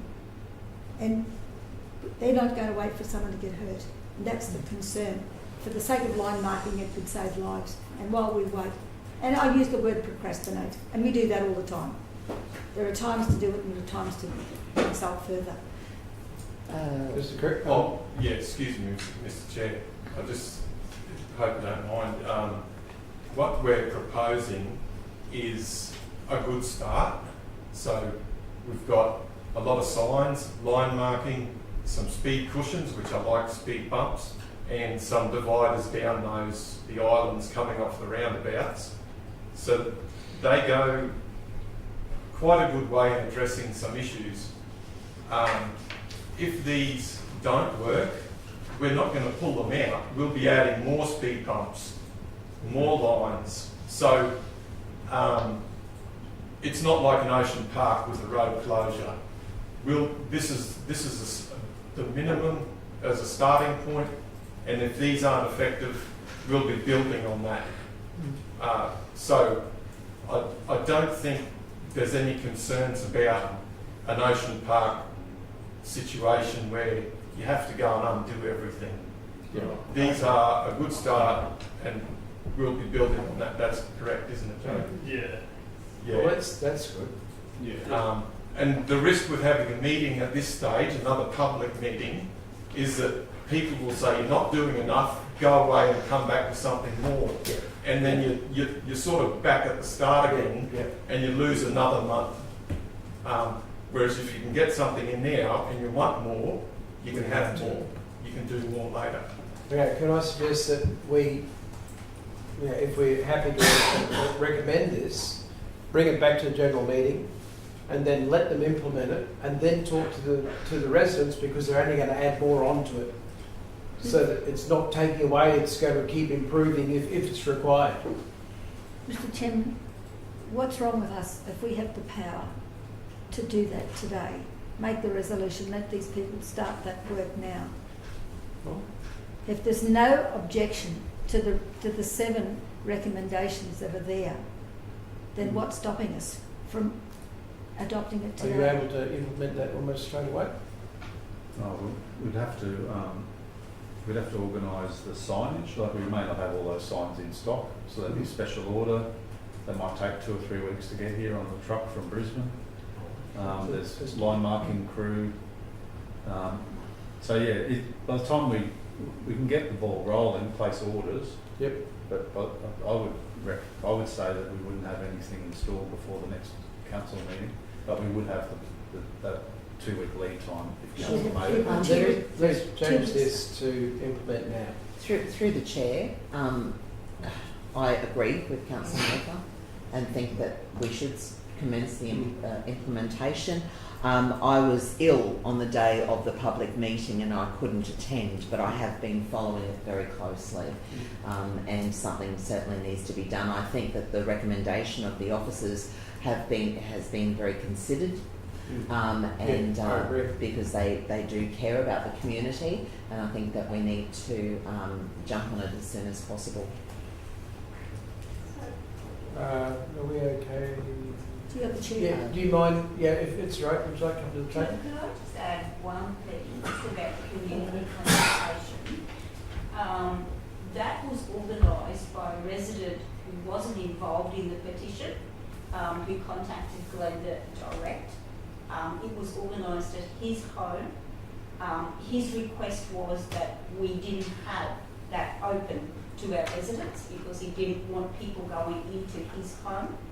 And at his house, so we had a very limited number of people that actually attended. So you had a very limited representation from our residents. So I just wanted to make you aware that it was very rushed. Yes. We were given specific requests by the homeowner that we didn't invite a whole lot of people to that, so you didn't get a true representation of the residents and how they were feeling. So I just wanted to make people aware it was at a school time, which you needed to see the traffic. A lot of the parents and that have issues whose kids have nearly been hit and things like that, they couldn't attend. So Yeah. I just All right. wanted to make That's council aware that it wasn't a true representation of our residents Thank and you. the people that have raised the So- concern. Thank you. So what I'm thinking is, why don't have we changed it yet? I can't see that far. Yes, it has been changed. On the last. Exercises its delegation. Oh yeah. All right. So we have a go at that, and after it's been implemented, we then have a meeting in the park so that at the appropriate time, and talk to the residents again. But as Sean's just said, these things can be added to. So we're not going to be taking anything away. We're just going to keep improving This is the soft until we approach. fix this solution. This is the soft approach that should have been there right at the very beginning Quite possibly, during the yeah. construction. All right. So do we need Okay, any? Sean, too. Is everyone happy? No more questions? Happy to meet you. I still want to go to the 2 weeks, so what happens until it's resolved at Well- ordinary? So how does that work with this? At the moment, what we're going to suggest is that we haven't even got a mover yet, but Yes, we'll you ask. do. Oh, we have a mover, Yes, Councillor Mather, seconded Councillor Friend. So it'll go through. You can either vote for it to happen right now, Yeah. or abstain, or say no, I'd like to wait the 2 weeks, but So, it'll be in the negative. and Mr. Chair, just remember abstaining also is a negative vote. It's a That's vote right. no. Yeah. Okay. So do we need any debate? No, Mr. Chairman, just to say that if we resolve this today, then Michael and his team can start preparing That's right. orders, paintwork, Yep. people to do the job, so nothing's going to happen probably in the next couple of weeks. It's but going to take at least a month, isn't it? That's right. No, it wouldn't be a month. But It'll take a any month by the delay time now everything will be arrives. delaying all of those things down to the. We're getting into Christmas. We're getting into school holidays, Yep. so we'll have more activity out there. All right. Well, if you're all happy, let's. I knew Councillor Frank said That's that. already. That's all sorted. Can we show hands? Some All in hands. favour? Those against? For, against? Yep. All right, thank you. So it's passed. Thank you, everyone. Thank you, Jake. Thanks, mate. We're now going to have And a to big go. thanks to the boys who put all this together, Mr. Oh, Chairman, and yeah. at short notice, I might add. Yeah, no, I Yes, appreciate it. yes. All right, we're now going to have to go offline for our, what do you call it? Closed session. You might want to read out the actual agenda items and why. Oh, okay, yeah, so we've got two agenda items, which I'm going to switch glasses again. We have the acquisition of land for road purposes in Have Green Lake. we stopped the? No. No, this is just before we go to that. Right. So we're going to into, what's it called? Closed session. Closed session, sorry. 15.1 is acquisition of land for road purposes on Green Lake Road, Rocky View. And then 15.2 is again acquisition of land for road purposes on Green Lake Road for Rocky View. So we'll see you all soon. Thank you. Oh, I have to vote to go into closed session. All show of hands. Thank you. Oh, mover, Councillor Friend, second Councillor Walcott. Show of hands again. Sorry, rushed it a little bit.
So what did I say again?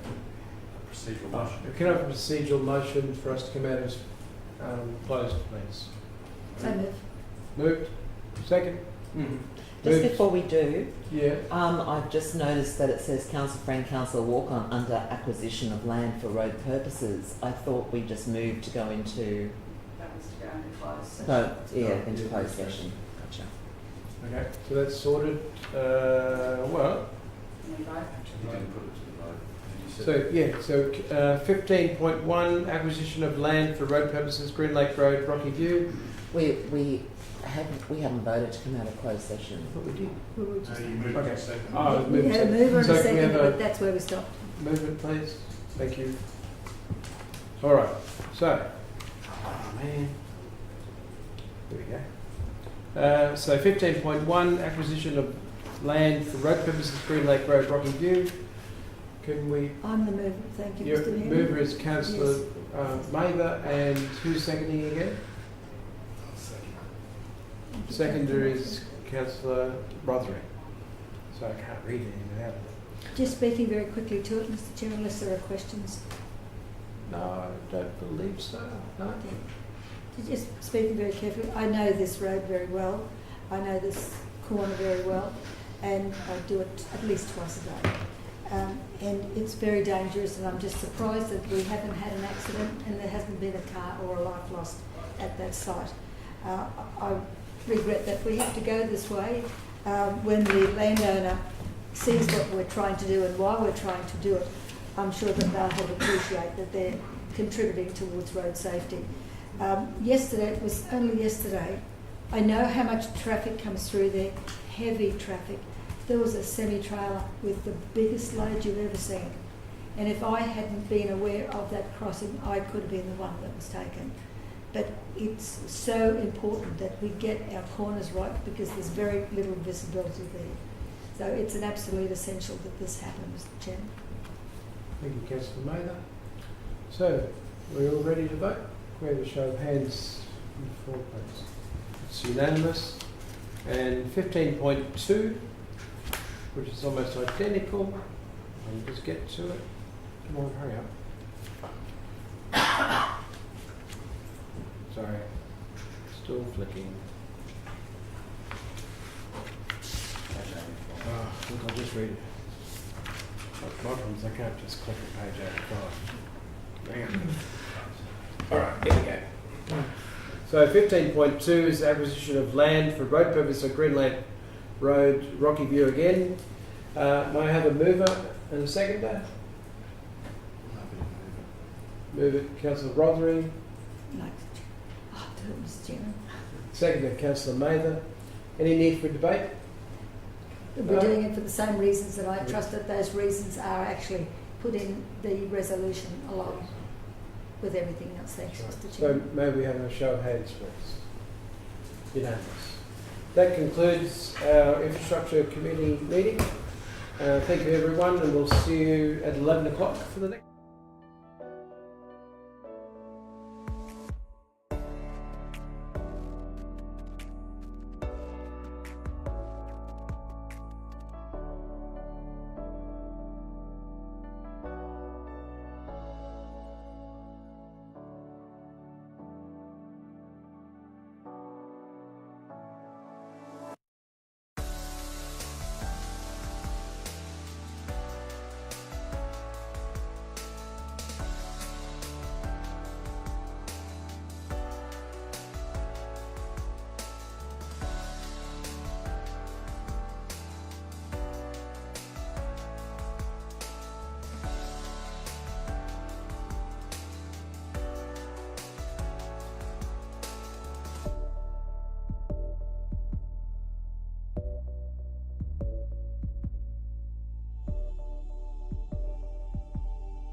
All right, going on now.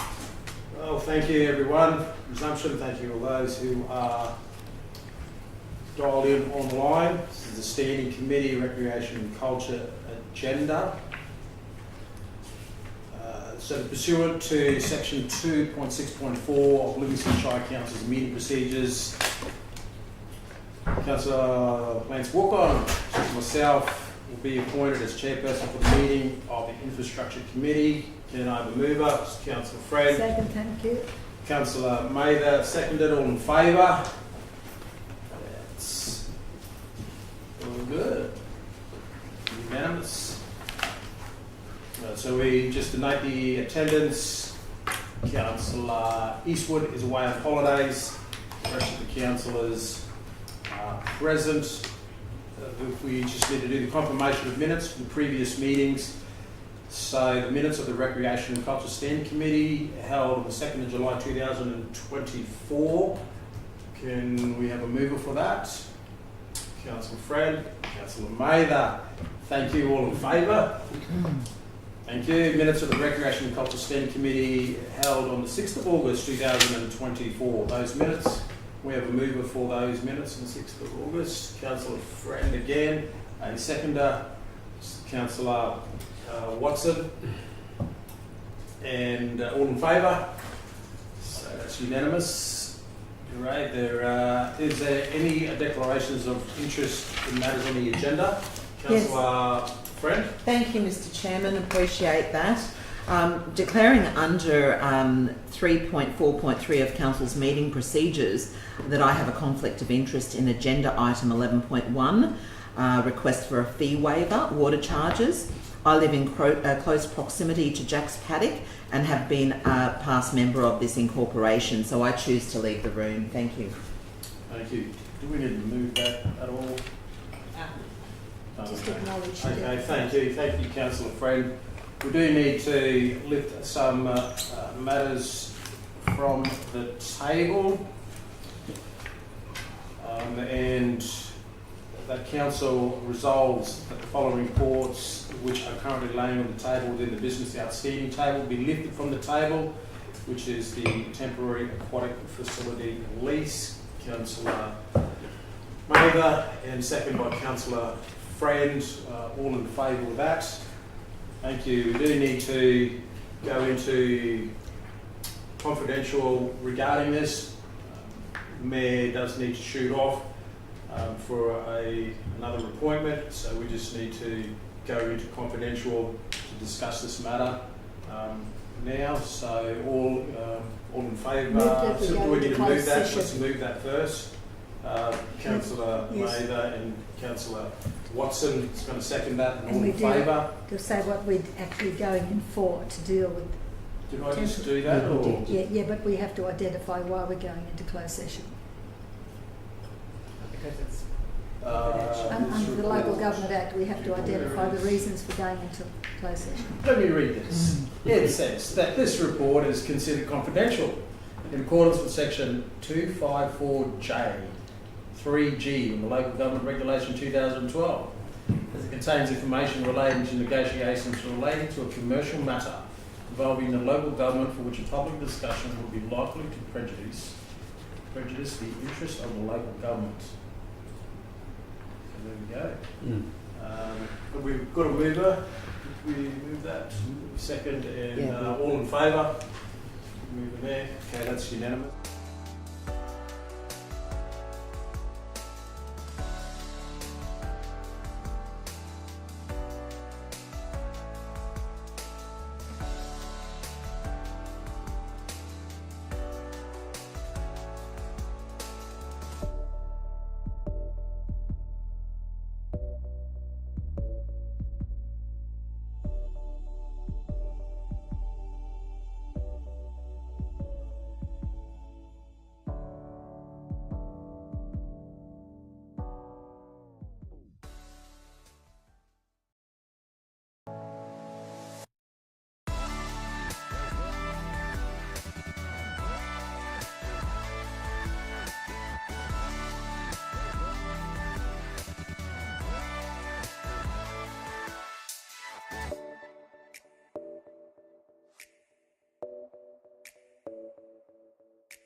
So live stream. So thank you. We're back into live stream. Just discussing the temporary aquatic facility lease.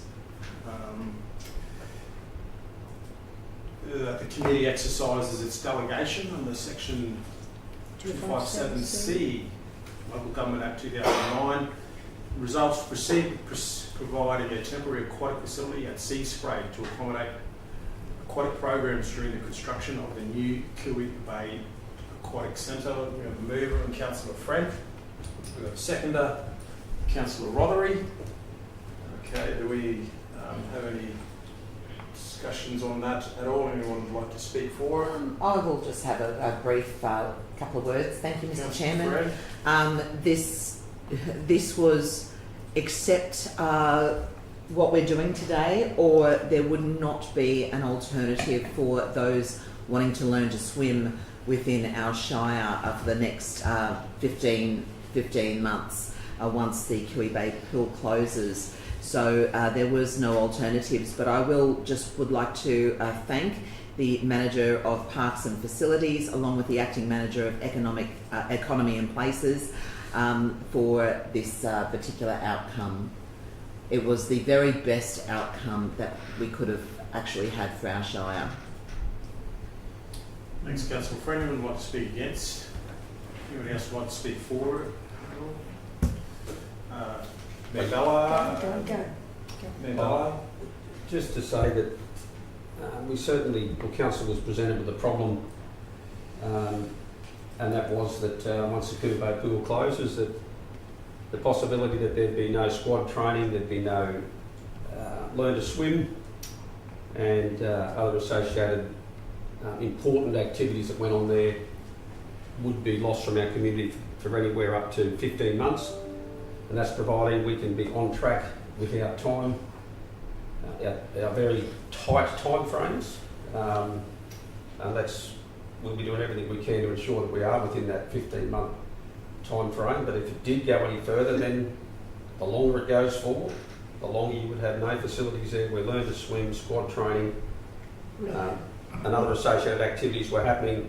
So it was a problem that council had, and I guess through the collective efforts of our staff, and thankfully the owner of a very large pool in Emu Park said, hey, we want to be part of the solution, and what we have before us is a solution to that problem. It comes at a cost, and none of us treat that lightly, but this does fill a gap that is certainly going to leave a real hole in that swimming space for a long time. So really pleased that we had something that we can consider to solve that problem if we believe it is the best solution, and I'm certainly prepared to stand by that. So be keenly supporting that. Thank you, Mr. Chair. Thanks, Mayor Barlow. Councillor Maybe. Just very briefly to endorse Mayor's comments. This would probably once in a lifetime opportunity to have funding to actually grow a brand new pool for the Capricorn Coast.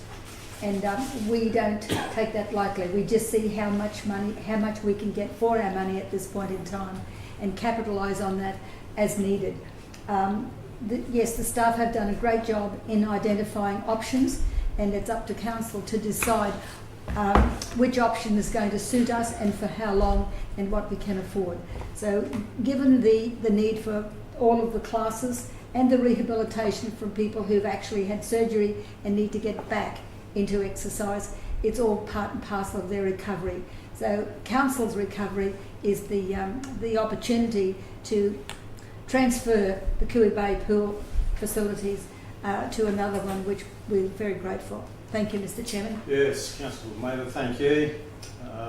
Anyone else like to speak for it all? I just in closing then, before we get to the vote, I'd like to speak for it. That on one hand we could have not provided a swimming pool, and that would have been unsuitable. I think for the community, it would have disrupted so many people who were learning to swim, and it's also the health and well-being of people who use the pool for their daily exercises and for their mental health. So we could have went down that road of not providing a swimming pool. On the other hand, we could have kept the Kilby Bay swimming pool open and not received the government funding, and that would have not in return given us a better facility for now as also for the future. But what we've been able to do is continue with a pool in Zilsey and whilst close the Kilby Bay pool and for its renovations and end up with a good outcome. So I think all in all, it's a great return. So let's go to the vote. All in favour? It's unanimous. Is carried there. Thank you. Let's go to... Yeah, we're going to 11.1. Community Group Mr. Chair, request. I've made that declaration. Thank you, Councillor Friend. This is for the community group request for fee waiver of water charges. Councillor Friend has declared a conflict of interest in here. Sarah Owen is going to present. Thanks, Sarah. Wonderful, thank you. Is it morning or afternoon? Afternoon. Morning. Good morning. Good morning, councillors and mayor. So this report does pertain to a request that we've received from Community Group Jack's Paddock, asking if council could waive all future water charges to the group, who currently lease a lot on Ross Street in Yeppoon. All tenure agreements in place between council and community not-for-profit groups are overseen by the community organisation tenure policy and procedure. The procedure states groups will be charged for consumption of utilities at their tenured site, and groups aren't charged for general rates. Council's rates, rebates and remissions policy provides for community organisations to apply for a 50% reduction in water access. Water consumption is charged at residential rates. As the group are requesting a fee reduction beyond this point, it is being brought to this table for a decision. Officers have investigated and have developed the table that you will see in that report to work out an average water charge for the group, noting that October-December 2023 period was very high. The group's water consumption in that period was approximately 270 kilolitres, and a 3-tier pricing structure was in that place at the time. Under the current 2-tier structure, the 270 kilolitres would cost the group around $680 for that quarter. The group have explained they have very limited fundraising opportunities as they are not charging membership fees or fees for their events, or their events are free. Officers in the Community Development, Sport and Recreation team will also continue working with this group to discuss further fundraising opportunities, as a long-term financial sustainability of any group is really important to their ongoing operation. A number of options are included in the report. Officers are recommending a fee reduction of 75% up to the value of $250 per quarter. The $250 cut is based on approximately 75% of their average water charge, to be paid through the establishment of a community service obligation. A community service obligation is part of the centralised budget and requires a council resolution. We are recommending a cap on the amount of support to assist this group, as the report demonstrates water charges incurred by the group vary significantly, and providing only a percentage reduction without a cap amount would make budgeting quite difficult. Officers recognise Jack's Paddock is a unique community group that requires significant water use as part of their operations. They are a community garden. And while the group are using sustainable water practices, thus they do have a rainwater tank on site, there will always be the drier periods where access to water supply is needed. Officers are also wary of providing water for free and believe that the group should continue to pay some contribution for their water use. Providing free water use may set a precedent for other organisations who lease from council, which would have a broader financial and reputational risk for council. It could also mean that they don't monitor their water supply as closely as they would. Any questions? Yes, Sarah. How do the dollars convert to kilolitres if you're looking at quarterly readings? Yeah, so we've used that two-tier fee structure to, you mean how we come up How with many the amounts? kilolitres have they used for the amount of money that they pay? I'm So, just looking to in see that- how it compares with the household use. Oh, okay. Because we're gardening here, aren't we? Yes, it We're is a gardening. community garden, yeah. And So, when people aren't paying for something, they tend to use a bit too much of it. yeah. So that particular period that we discussed, the 270 kilolitres, was for the October to December last year period, where it was quite dry, hot, humid, all the above. So that particular period,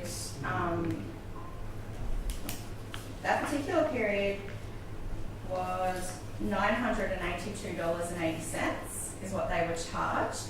Under the new two-tier fee structure that we have in place, it would go down to about $680. So assuming that they use the same amount for our dry, That's for a quarter. yes, per quarter. It's a lot of water. You wasted Quite high that particular period. Other periods though, if you see in that table in the report, so if we go back to January and March 2023, $64.95. The period after that was $262.40. And then it's gradually increased, peaking at the $982 in October to December. So that is, their highest usage. How many over the kilolitres last was year. that? They didn't say, I suppose. Part of the report. That one would have been the 270 kilolitres for that particular period. Yeah, the 902. Who's in charge of all of this? I mean, does anybody take responsibility as to monitoring their water consumption? Do we know? Well, under their current arrangements, their tenure agreement, they are responsible for their water usage charges. So They, like the group. the group, Jackson Paddock Incorporated, yeah. So they have been paying it to date. However, that large bill did put some stress onto the group. Well, it's Yeah. a wake-up call, isn't it? Yes. So that's where the request has come from. So they've decided to write to council and ask to request that we fully waive their water usage charges. No, that's not going to Have happen. they paid? However, the officer's recommendation would be Yeah. the 75%. Councillor, what's that? They have paid this currently? They have, yeah. So just to clarify then, so the suggestion from officers is for 75% Reduction. Yes. reduction. So does that mean the maximum they'll pay in any rating cycle is that capped at 250, is it? Yeah, so capped at 250. So So sorry, Sarah, but in that, say that really high peak period, which is probably no surprise that it is as high as it is, it's certainly consistent right across the reticulated network. So it's not as if they're doing anything abnormal there under the conditions that they would have been trying to keep those fruit trees and yeah, what have you alive. growing food. Pretty hard to reduce your water consumption unless you're going to write off perhaps some much Change your practices. difficult to I keep. guess, But what I was curious, so does that mean if we were to adopt the 75% model, that and they use the same water again, that October to December 982 would reflect how much? Is it capped at 250 or is it? No, they, Yes. they pay 250 with a reduction of 70. So Right. it would be reduced by 250. By 250 or is it Well, that reduced would- down to being No, capped at 250? No, we're talking up to the value of 250 at the per most. quarter. So if it was 900, or say if it was $1,000, to be Yep. fair, the most we would take off it would be $250 per billing period, or 75%, whatever is higher. Yeah. Okay, so we're not capping them down to $250 maximum bill for a quarter. No. Coming off their total. Okay. Is there any chance they've got a leak? I just quickly worked out they're using. January to March 2024 went back down to $195 though. Once they become It's still aware. 3 times what it used to be. Yeah. during that $980 one, they were using 3,000 litres of water a day. Through the chair, That's a lot of councillors, water. we're only talking about to next financial year, so we would conduct a review then in 25-26 of what they have consumed through till June next year. So this would only actually apply for the remainder of the budget year. Okay. And is Jack's Paddock being charged rates? No. So not being charged rates, and they want a reduction in their water 75% as well. Yeah, so reduce water charges by, the 75%. Okay, and have they shown any evidence of becoming self-sufficient in their funding? So I believe to date with the large bill that they've received, they have gone out perhaps like with raffles and stuff to recoup some of those costs. Part of I guess the commitment from council to support the group would be that our team would work with the group to put into place some activities that the group can, achieve to generate some income to cover these water costs. Yes, most groups, understand that there are outgoings and would often do like raffles or membership fees or stuff like that. So they don't have membership fees. I guess it was set up for the purpose of providing a food supply and a gardening area for the community. So they don't charge membership fees, but there are other things that they could put into place to generate some income. Do we know how many people go to Jack's Paddock? That is a really good question. I can take that on notice and get some further information about that. I do know they're a lot busier than they used to be a while back because they've got a lot more dedicated volunteers than they've ever had. Yeah, and they do a lot in terms of events. So they have like produce swapping days. They are quite active in the space. In terms of how many people they attract, they would like to see more, but they are having some struggles in that area. Do we have any other groups that's similar and thereafter a rebate in their water or? Correct. Years ago. No, not really. Like I know Assini, for example, they do some great functions and run their raffles at their functions and generate a good income there. But they don't have water on site. But their income does go towards funding, other stuff that the group wish to. Sorry, Yes, Councillor Roller. I'm just a little bit worried about, and the word comes up precedent a lot because they already don't pay rates and now they want. Have they ever applied for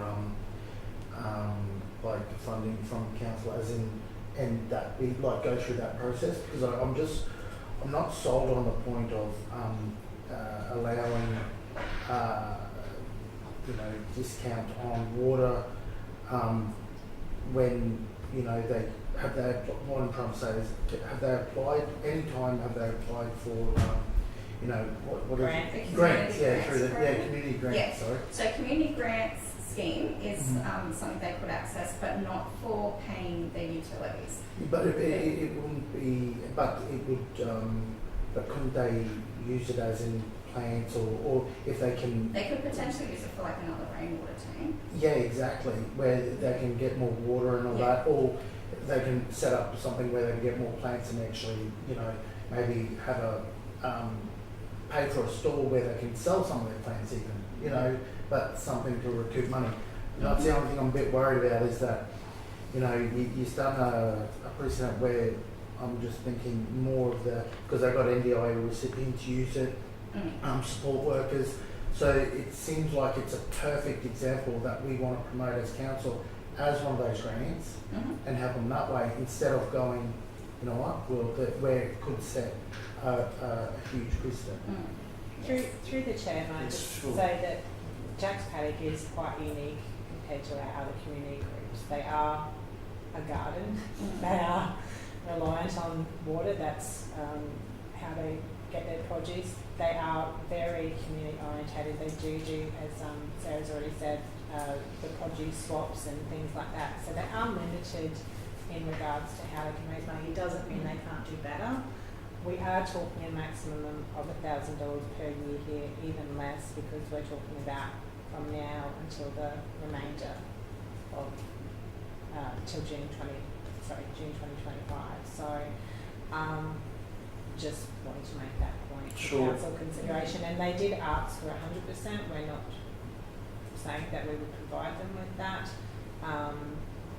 But I think just taking into account. May I just say, I've tried to start community groups, garden groups around, and they never get anywhere because the people just want to plant trees and do all that sort of stuff, and they're not interested in fundraising, and that's why they never get going, because they've got to have committees and everything else to be able to do it. This group has actually managed to do it and keep it going, and we need to help them get there. And I have another idea for them for afterwards, but yeah. The risk of, I guess, not supporting them financially with their water usage is that if they aren't able to establish good income strategy, generating some income, the group could potentially fold. Yeah, that's right. It's really difficult because they don't have income streams. Is there any appetite to change the value from 75% down to, is there any appetite to maybe change down to 40%? There is, 50%? I think option 4 discussed, coming up with our own. What would that look like if it was, say, amended down to 50%? What would that quantum come to? Well, that actually. It would depend on their That's the actual. other way, I think. It If you would were go going- up, wouldn't it? The price, they'd have to pay, we'd Little have to bit more. pay more, we'd have to give them more. We'd have to give them more? Yeah, if you go Okay. the opposite. So let's go 75%, you work on the $1,000, 75% of that is 250. You go 50%, it's 500. So if they pay 75%, we're max contributing 250. 25%. If they pay 50. 80%, then it changes again to. Yeah, that will go down to $200. So if you want to, if you want to pay less as a council, you've got to go up. So what about 90%? What does down. 90% look like? 90%. Well, of $1,000, that's $100. $100, yeah. Could I suggest that we look at what the water usage is instead of the money side Yeah, of things? that's my argument. And say that we will pay up to this amount of water, At that price, and then anything above it, you pay. Reason being is that encourages them to start looking at their water use. Because, as I just said, in that hot season, they were using 3,000 litres of water a day. I mean, that's a huge amount of water. That's a rainwater tank a day, they're emptying almost. sounds But is like there going to something. be a precedent of people and other companies wanting to go on this new scheme? And that's what I'm worried about Well, too. the only one other than I can think of is the old croquet club. They came to us a few Yeah. years ago with the water issue. Yeah. And I think that's the only other one I can think of. Yeah, and I think in that situation there were some problems with because they weren't paying their water usage. They were using large quantities of water. And through the chair, can I just say the other difference between this club and other clubs is other clubs, like the Croquet Club, have members that go there and enjoy exclusive use, I suppose, whereas this is non-exclusive use. So Jack's Paddock is for the whole community. Anyone can go there, anyone can enjoy it. They don't have to be a member. So, And they don't have a bar where they can, like the croquet club. probably well, I has a suppose bar. what I'm saying is it's like other community groups have membership. Their members utilise those areas for a certain purpose. Jack's Paddock is for the whole community. It's not just for Jack's Paddock members. But it's also about them educating people how to grow, how to weed, how to create mulch. Because I speak quite often to Paul Rayner, who's one of the main users, and he is out there always educating people on how to be better with their gardens and all that stuff. Yeah, he's a very active member. He's very active and he's very good at what he does. And Yeah. you wouldn't want to stop what they do because they're trying to show the community how you can live in a better way. Well, yeah. And I definitely don't want to stop it, 100% don't want to stop it. I'm just trying to work out a way that we can work around. And that's why I thought the grant system, and if they applied a better way, they could probably get more. You know, there's a way to get more than what we can do through the water saving.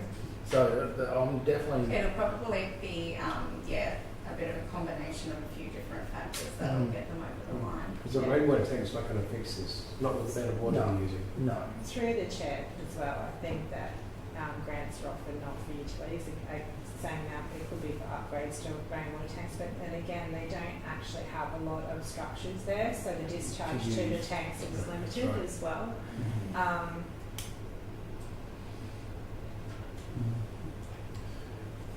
Pretty we couldn't get our recycled water back there. Is there any appetite to I'm happy to move. I'm happy to move it and just give it a crack and see. Yeah. What's the crack? Give the debate a crack to see whether we support the officer's recommendation, or if that's unsuccessful, then there might be another variation.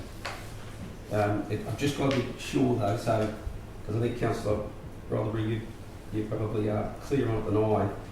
Officers recommend a reduction of 75% up to the value of 250. So are we looking effectively then, is it a 25% discount? Is that what we're saying? Them, On the cost of their essentially, water? yes. Yeah. Yeah, it's 25%. them paying the 75% and council paying the 25%. Yeah. So it's a 25% discount on their water, what, for the entire year? Per Per quarter. quarter. Per quarter? Yeah. So if some of those quarters where it's really low and they say use $100, It would be they're going less. to get a 25% discount, so $25. Okay, I'm happy to move that if there's a second there at all. It effectively means the January, March one, $195 to $150 basically.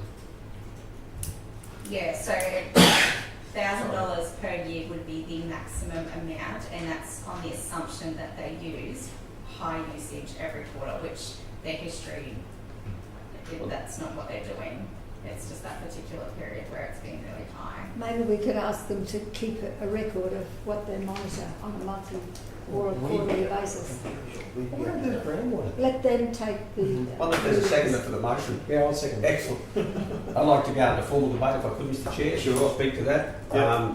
Look, I think it's really important that we do delve into these things really deeply to talk about the unintended consequences potentially, and that's what we considered yesterday at our leadership forum there, or session. So it is important to give these things as much thought as we can. Sometimes it's difficult to fully gauge the unintended consequences, you know, i.e. what other groups will come out of the woodwork and say, hey, you give them a discount, what about us?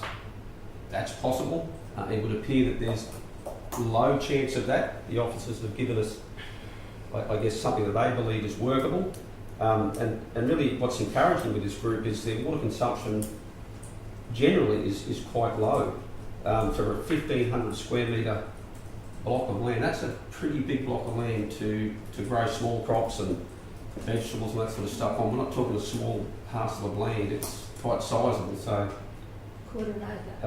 1,500 square metres? yep, 1,500 square metres, so it's Quarter not an a acre, Third, isn't it? house block. A third of an acre. So I'm prepared to back these guys, and as it says in here, we're going to review that in the, I think in the future budget discussions as part of the resolution. So in the short term, this is something that's been put to us to consider, and I'm okay to support them, given the responsible nature that they have been displaying over a number of years by virtue of their low water consumption. Everybody got hit with an extremely high bill in that very hot period. So it's not as if they're outliers and being reckless with their water, because they're consistent with the balance of the Shire.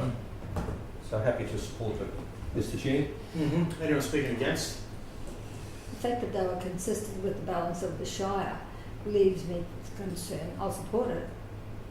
But I think we need to get them to take a little bit more responsibility in providing us with some monitoring data. All right. Anyone else? We should be talking kilolitres and not dollars. May I speak for? Sure. As I said before, this is a group. I've tried to set up community gardens in other places, and it just doesn't happen because they have to set up committees. They have to find a way to raise money, and all they want to do is plant plants, and this group has been able to do that. But I would like to ask that we ask them if they've ever tried to get groundwater in the way of a bore or something, and maybe we can help them in the future if that's a possibility, just to help them with their water use. But I would like to say let's go ahead and vote for this. Sure. Anyone speaking against? I'll speak for. Councillor Roller, are you speaking for?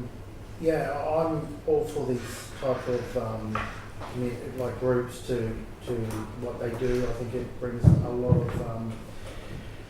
of help to a lot of people that need to get out and give it a lot of special areas. So I am a little bit worried about the precedent, like I said, and it'd be very minute the amount of people that will probably complain about this, but seeing what effect this does have on the community.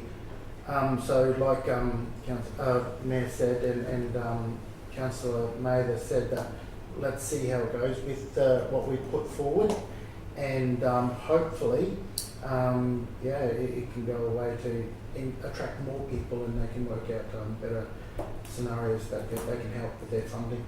So Thank you. Yeah, I am going to be supporting it.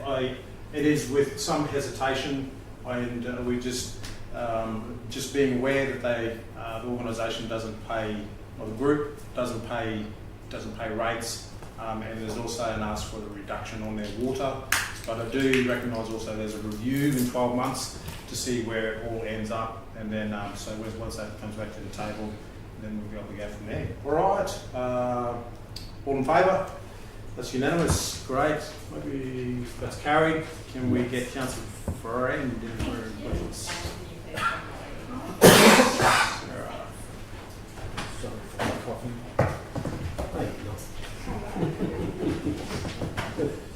It says very dry.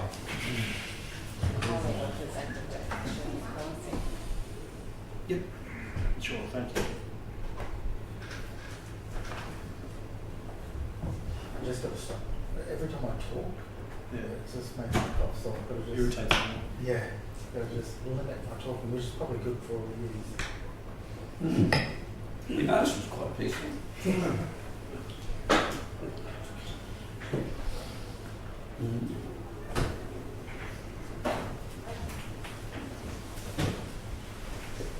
Welcome back to the room, Councillor Fran. Thank you. 11.2, new policy, Livingstone Shire Council donations policy and procedures. Officer's recommendation that the committee recommends to council that the Livingstone Shire Council donations policy is adopted. Thanks, Molly. Thank you, Councillor Walk-on. Morning, everyone. You may recall last year we had a request from RACQ Helicopter Rescue to donate some funds. That's a regular request that we receive. But since the discontinuation of the Mayor's discretionary fund, we didn't have a policy or procedure in place that navigated those requests. So particularly for donations, a policy and procedure has been developed to manage the requests that fall outside of all of our other funding opportunities. So community grants, Regional Arts Development Fund, event sponsorship, etc. cover a lot of bases in terms of funding support that council can provide. However, there are a number of things that often we get requested to support that don't fit into those, and they're captured in this under the term donations. So a typical example of that would be so Yeppoon State High School having its annual awards ceremony for their senior students. And council is asked to contribute an award that is to be called the Livingstone Shire Citizenship Award or something of that nature. So none of our current funding schemes allow that type of request, whereas the donation policy and procedure would assess those types of requests against the criteria listed in the policy. And those that are over $500 would come to this table for a decision. Those that are under $500 would go through the General Manager's delegation.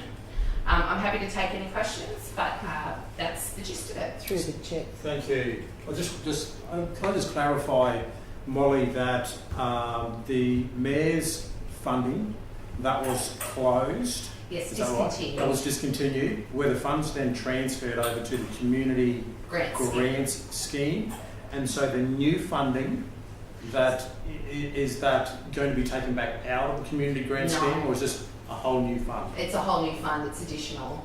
So we did have $20,000 sitting in the budget last year that we used for our RACQ helicopter donation. And this year it was put in the budget again, recommended to accompany this procedure. So we've had the allocation, but we haven't had the policy and procedure to go along with it. Right, so that's already stipulated in the budget. Already in the budget, in this year's adopted budget. Thanks, yes. Molly. Councillor Friend. No, thank you, Councillor. You've asked a similar question to what I was going to ask. Thank you. We must be on the same committee. We are. The 18. You're a caller. Questions? No questions? I'll move, Mr. Chair. We've got a mover. Second there. We've got a mover with Councillor Friend. We've got a seconder with Councillor Watson. Anyone would like to speak for? Mr. Chair, I'll just quickly say that it's great. From in March of this year, the previous council actually resolved that council establishes this annual donation budget allocation and policy and procedure, and the staff have worked very hard to put this particular policy through, and it's a wonderful thing that we can send this to the ordinary meeting for adoption. Anyone speaking against it? Anyone else speaking for? Okay, let's bring to the vote. All in favour? Yeah, that's carried. Unanimous. Thank you. That's Molly. We're moving on to 11.3, which is the monthly progress report, capital projects. Thank you, councillors. I'll deliver this since Sharon is on holidays. Yes. Similar to the infrastructure committee this morning, capital projects have now been, program and budget have now been put under each relevant standing committee that they relate to. So as this is the Recreation and Culture Standing Committee, and Sharon Somerville is the manager of Parks and Facilities, the part of the budget that the capital program relates to in its report is the facilities delivery budget. So the budget is attached. I do have a program of works. I can speak to most of those if anyone would like an update on the status of them. But I will just also to face that with, we obviously, similar to Michael earlier, we haven't obviously spent a lot of that budget as yet because we're only in August, when the report was progressed, it was only in August. So a lot of these projects are in request for quote stage or planning stage rather than delivery. Mm-hmm. Sorry, Councillor Friend. Questions? Councillor Friend? Yes, thank you, Mr. Chairman. Thanks, Sonia. So I'm looking at Thwaite Park. I asked it in the wrong committee this morning. A Thwaite Park amenities block. So the cost is $215,000. I'm looking at a spreadsheet with these capital works in it. Excuse me, I've always been very poor at acronyms. What does RFQ mean? So that means request for quote. Oh, request for So quote. at this point in time, the request for quote for the facility at Thwaite Park, or the amenities block at Thwaite Park, is close to being finalised, and then that will go out to the market for quotes on that being established. And once it goes to the markets for quotes, will it then start to be constructed in the 25-26 or within this financial year? The plan is absolutely within this financial year. Lovely, just double checking that, that's all. Thank you so much. I did have another question, just having a quick look here.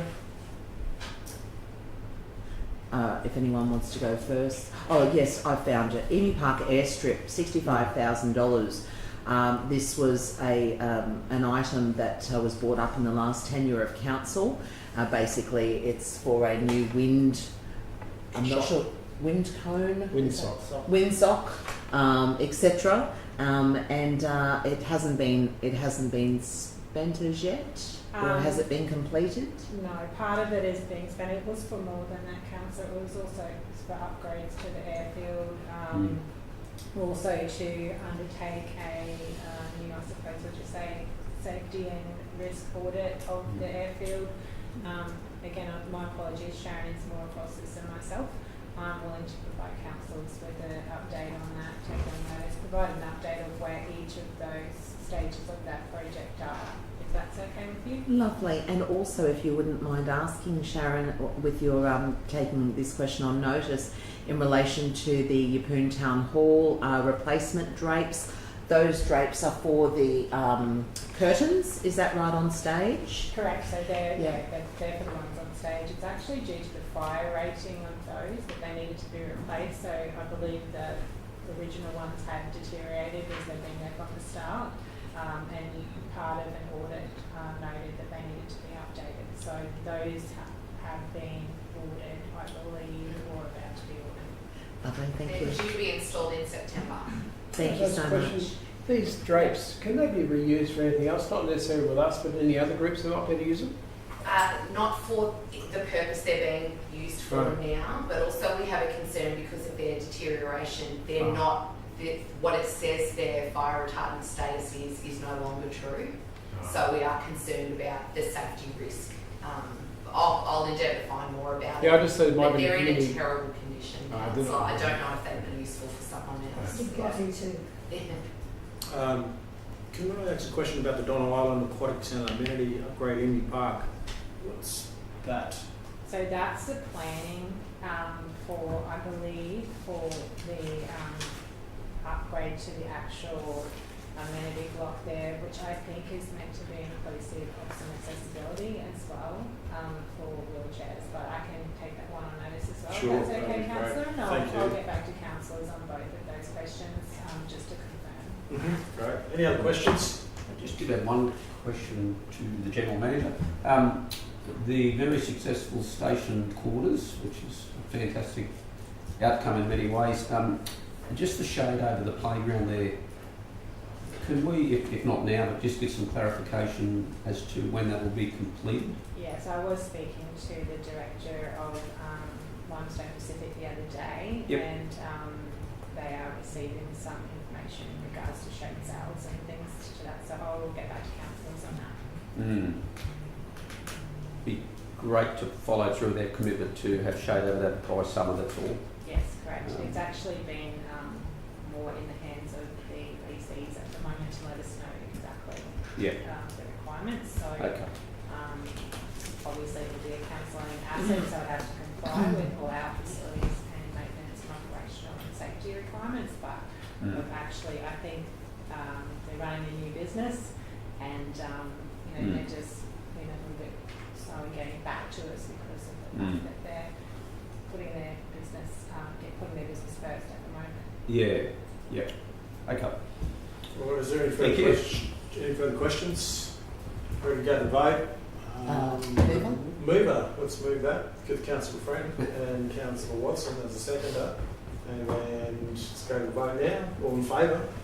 Yep. Unanimous. Thank you. That's it.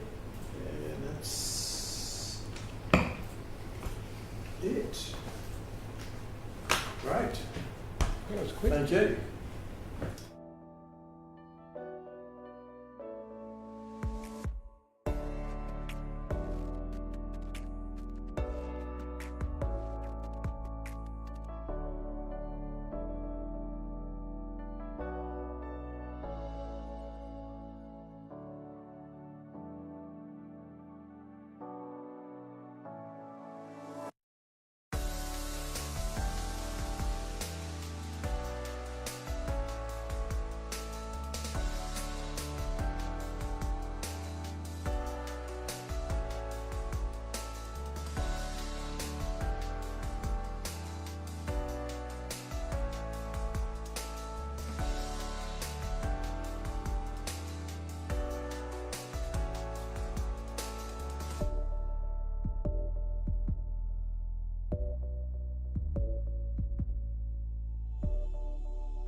party anytime. Thank you so much. Good afternoon, everyone, here at the council table, fellow councillors and staff, and Mr CEO, and also those watching on live stream. This afternoon we have our Development and Environment Committee. Although I am not co-chair of this committee, as it is Councillor Rothery's and Councillor Eastwood, Councillor Rothery is joining us today at the table, however is quite unwell. So Councillor Eastwood is on leave, as approved by a previous council meeting. So that pursuant to S2.6.4 of Livingstone Shire Council Meeting Procedures, Councillor Andrea Friend be appointed as chairperson for this meeting of the Development Environment Committee. Can I move up? Thank you, Councillor Mather. Thank you, Councillor Watson. Second that. All in favour? Lovely. Let's proceed. Today, I need to also make apologies for Mayor Adam Bello, who is currently in other meetings, and as I said, Councillor Eastwood is on leave, which is approved. Confirmation of the previous minutes of this particular committee. May I have a mover? Thank you, Councillor Walk-on. Seconded, Councillor Watson. All in favour? So carried unanimously. Thank you. Is there any declaration of interest in matters on the agenda today? No? Okay. We have no deputations. There's no petitions. So we'll get right into the reports. 11.1 on the agenda, which was the development application D546-2022, has been withdrawn from this particular committee meeting and will come back to October's committee meeting. 11.2, Development 313-2003 for a development permit for reconfiguring one lot into 3 lots situated at 46 Roberts Road, Pacific Heights. We have Tammy from the Planning Department. Would you like to run us through this, please? Sure. So development application for reconfiguring a lot, one lot into 3 lots at 46 Roberts Road, Pacific Heights. So just on the screen, I've got a locality plan there. The site's located on the western urban fringe between Pacific Heights and Barlows Hill, and has frontage to Roberts Road, which is on the northern section of the site. The site contains 2 existing dwelling houses, some ancillary sheds and a pool, and that's centrally located on the site. That's also the highest point of the site where those dwellings are. So the drainage travels down natural hills and discharges through pipework under Roberts Road to the north and to the natural creek to the south as well. Reticulated water is located within the road reserve, and there's some fire hydrants along Roberts Road as well. So the locality is characterised predominantly by dwelling houses, and it's approximately 700 metres from St Benedict's Catholic Primary School to the north. So just this locality plan is just to demonstrate that the site is zoned rural, but I just wanted to demonstrate the proximity of the site to low density residential zoned areas. So this is the proposal. It is to subdivide 2 lots in the northern section, which will have that direct frontage to Roberts Road. So the 2 smaller lots measure 3,050 square metres and 3,382 square metres. The existing uses or all the structures will remain within the balance lot, which will be reduced to 5.355 hectares. Vehicular access to all lots is via Roberts Road. There is a vegetation covenant included in proposed lot 1, the western extent there, and that's just to maintain a sufficient buffer to a nearby biodiversity corridor and nearby waterway. So in terms of overlays, this is just demonstrating the biodiversity overlays. It's a bit difficult to see. This will work for me. Okay, I can't really, for some reason the pointer's not really showing up on the screen. Is that working to you? Point is down the bottom. Yeah, it's disappearing, I think. Oh, there it is. It's a bit difficult to see. I'll just explain. In the northwestern corner, there is a biodiversity corridor. It's a green line you can faintly see. And then just on where it says waterway buffer, there's just a buffered area to a waterway, which is not actually on the site, but it does provide a buffer to the waterway. Tammy, just a question there. The biodiversity corridor, is that the entrance access to the balance lot? Yes.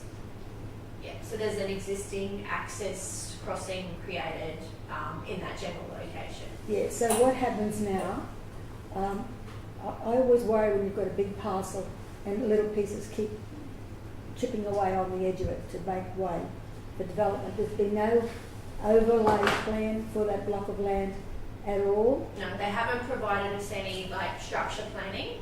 This is the only application that's come in on this lot. Yeah, because it's fairly steep up there. Yeah, so a lot of the lot is probably too constrained to develop fully to residential. Yeah, I've had a bit to do with that area, and drainage is a big problem, like overland inter-allotment drainage, and we've just got to be careful what we do and how we do it, that's all. But because of the balanced lot being highly vegetated, if it's going to be left as it is, it's not a problem. But, that shaded area, we would have to need to have a roadway through there, and it looks like it has. So they've already got a constructed roadway. Yes. There doesn't need to be any upgrades to that. What they've got existing there is sufficient. And then the proposed lots, which I'll just go back to, won't be anywhere near that waterway. They'll come directly off Roberts Road. So they're not quite an acre each. Yeah, but I guess the good thing about this size lot is that, well, depending on where they build their house, but it wouldn't be unreasonable to further subdivide those lots and create additional lots along Roberts Road. If that was somebody bought lot 2, they could potentially subdivide that further. Well, what about the covenant, the shaded area there? Yeah, you wouldn't subdivide that. So that'd have to stay in a lot. So you'd have 2 residential lots. You could potentially have a skinnier lot and then another lot. They've never mentioned that that's part of their vision?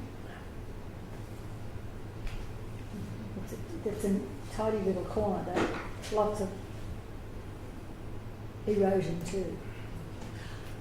Tammy, just going back to that slide, the one before, water buffer. Could you explain that, please? So there is a waterway, you can kind of see across the road. So where that subdivision has gone in, was actually a natural creek line. So they have somewhat incorporated that creek line into the design of that small new estate there. And so there is piping underneath Roberts Road. So a lot of this water from this site would either travel to the south, because it elevates to a peak in the centre of the site, and then so some water will drain to the north and some will drain to the south. The water that's directed to the north does go to an underground pipe underneath Roberts Road. Sure.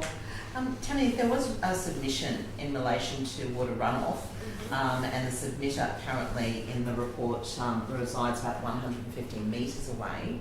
How is the water runoff mitigated? So what that person was talking about was the former development, and I have logged it as a customer request. It's not actually relevant. The issue that he raised may be really relevant to him, but it's not relevant to this application.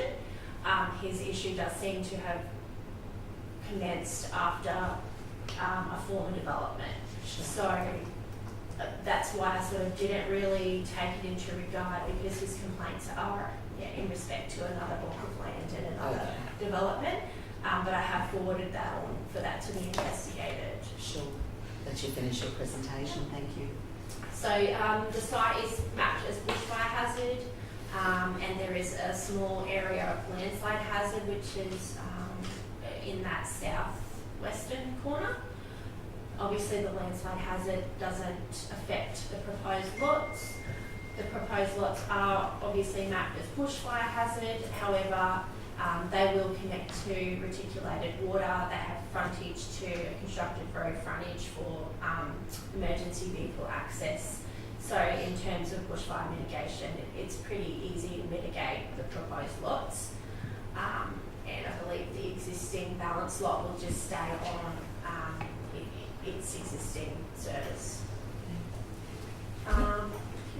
Hammy, because it doesn't comply with the benchmarks, the application, are you satisfied that, I mean, you've obviously recommended approval, are you satisfied that the conditions are onerous enough that they can comply with them? Yes, Without having to come back and have it watered down, which we've seen in the past? It's an existing service area. There's existing infrastructure in the road reserve. I don't see any issue with connecting to the services. They're already there. Yeah. Yes. Sorry.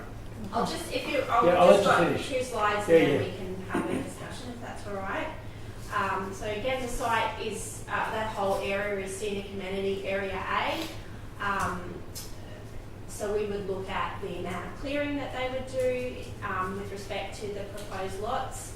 The lots being quite big, we would expect that some of that vegetation is retained, so a lot of that scenic amenity is retained in that respect.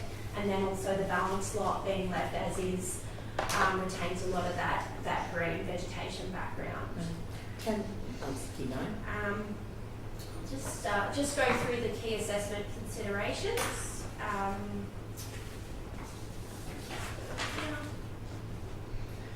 So it's identified that the site is sort of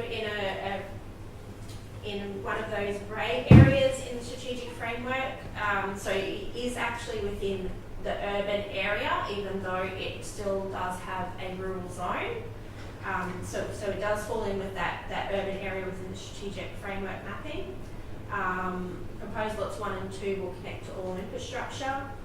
The development avoids area of landslide hazard and is located in the least hazardous area of the site with respect to bushfire hazard by locating development on the periphery of the site, fronting a constructed and sealed road, and has access to, obviously connected to water and access to water hydrants. And the development provides a sufficient buffer to areas of ecological significance, so that was the area to the west, and includes a vegetation covenant within proposed lot 1 to support that local biodiversity corridor and waterway buffer area. And yeah, officers are recommending approval subject to conditions. There'll be further development permits for clearing and infrastructure charges to the value of $62,160. Thank you. Tammy, I'll open it to the floor for questions. If you can please put the questions through the chair, that would be great, as per meeting procedures. Thank you. Anyone got any questions? Yep. Through Yes. the chair. Thank you. Tammy, I thought that for land to be subdivided like this, it had to be 150 acres or something like that. How come this one's about 25 acres? And because I know in previous things that we've had, the land parcel hasn't been big enough to subdivide. I'm just confused as to. So the site itself is zoned rural, but in terms of the strategic framework mapping, it is within an urban area. So that sort of gives us an overarching guideline as to where the urban footprint should, I guess, the extent of that urban footprint, and it is within the extent of that urban footprint. This site is probably still rural because it does have land constraints, it is elevated, it's got landslide hazard, it does have those biodiversity connections, which is probably why it has maintained that rural zoning for so long. But I guess areas that are can be easily developed for urban activities that are directly adjoin existing urban activities are something that you would support reasonably. Right, thank you. Any other questions? Yeah, I've got a question there through the chair, if that's all right. Yes, Councillor Walker. It is something I've raised just previously to Greg, just regarding, and this is where I had queried it from the Aboriginal Cultural Heritage. It's probably worth noting just in this meeting. It's advised that under Section 23 of the Aboriginal Cultural Heritage Act 2003, a person who carries out an activity must take all reasonable and practicable measures to ensure the activity doesn't harm Aboriginal cultural heritage. So, would you mind just shedding some light on what, if this goes through and gets approved, what that might look like for the person who's going to develop, how a cultural heritage assessment would be carried out? So, through the chair, the Aboriginal Cultural Heritage is a requirement of the developer to undertake, or a check to undertake prior to development. Ideally, they would engage the local Aboriginal corporation, and they could walk the site and check to see if there's any cultural heritage on the site. The onus responsibilities does fall back onto the developer of the site. It's all we've probably known. Right. So did you say that they have to call, no, reach out to the... There's no, through the chair, there's no requirement for us to enforce them to do that. That's actually covered under a separate act and legislation. The onus falls fairly or squarely on the actual developer to do that. So just to clarify that, the developer, they're the ones who carry out the cultural heritage assessment? No. That the onus responsibility is on them to have that carried out if there is cultural heritage. Through the chair, we include an advisory note with all of our development applications, advising them that they do have, person that carries out an activity must take all reasonable and practical measures to ensure that the activity doesn't harm Aboriginal cultural heritage. So it's not something that we investigate as part of our assessment. Like Greg, the onus is put on the owner or the developer, and it is their responsibility to undertake those measures. It's not council's responsibility to tick that box prior to issuing a development permit. Right. Okay. So just to clarify, that it's the developer's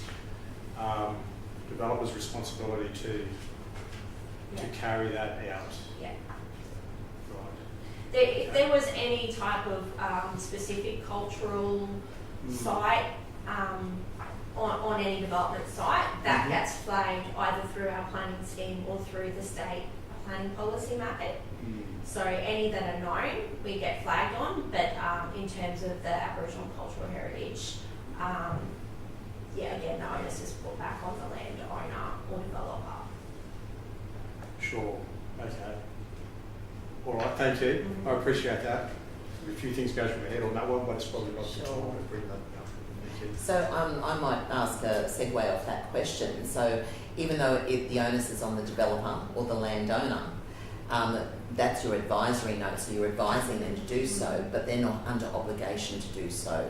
Not by council. Not by council. There's definitely penalties for breaching that duty of care on the owner, but it's not, because it's a state legislation, it's not council's obligation or delegation to follow up on that. Okay. Is there any other questions from the table for Tammy? No, Chair, just to think that it's a little bit sort of loose if it's a state requirement. I would have thought there would be a box that they have to tick to either rule it in or rule it out. Because if it's in, that they've done the diligence test to say that they've got actually identified with it, but there are no problems. Sure.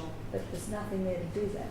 Sure. It's a little bit blank. Councillor Watson? Yeah, through the chair, Tammy, they're only cutting off 2 blocks. Have they got are they planning on keeping it in the family, or I'm just trying to work out why they didn't cut a 3rd one that went along the rest of Roberts Road. That's all. I'm just trying to understand why they've done what they've done. Is there a particular reason? Have they given any of that, or? No, they haven't given any reason or potential ownership details for the future lots. Is it too steep there or something, maybe? You don't have a contours map? It does, like I said, it does become quite elevated in the centre of the site. there are, you know, it is still bushfire, it is still scenic amenity, there's patches of landslide hazard. Potentially this was just an easy win. Maybe they thought we could get a couple of lots off Roberts Road there. It might have been the path of least resistance in order to not make a quick buck, because I'm not going to pretend like it's a quick process, but that might have been something. Yeah, thanks. All right, wonderful. So what this committee is recommending today, councillors, is that this particular development application is taken to the council ordinary meeting. So do I have a mover? I'll move that. Thanks, Councillor Walker. Seconder. Thanks, Councillor Watson. So is there anyone speaking for this or against it? I'm just going to open it up. I'll speak for it, Madam Chair. Thank you. I know the area. I know it's constrained in a lot of ways. They're probably, as Tammy said, they're probably making the best of the situation. It's quite steep. There's going to be water problems there. There's going to be bushfire threats as well. And I don't think be surprised if they come back and find those 2 blocks cut in half at a later date. Certainly. And Councillor Walcon. I'm fine, thank you.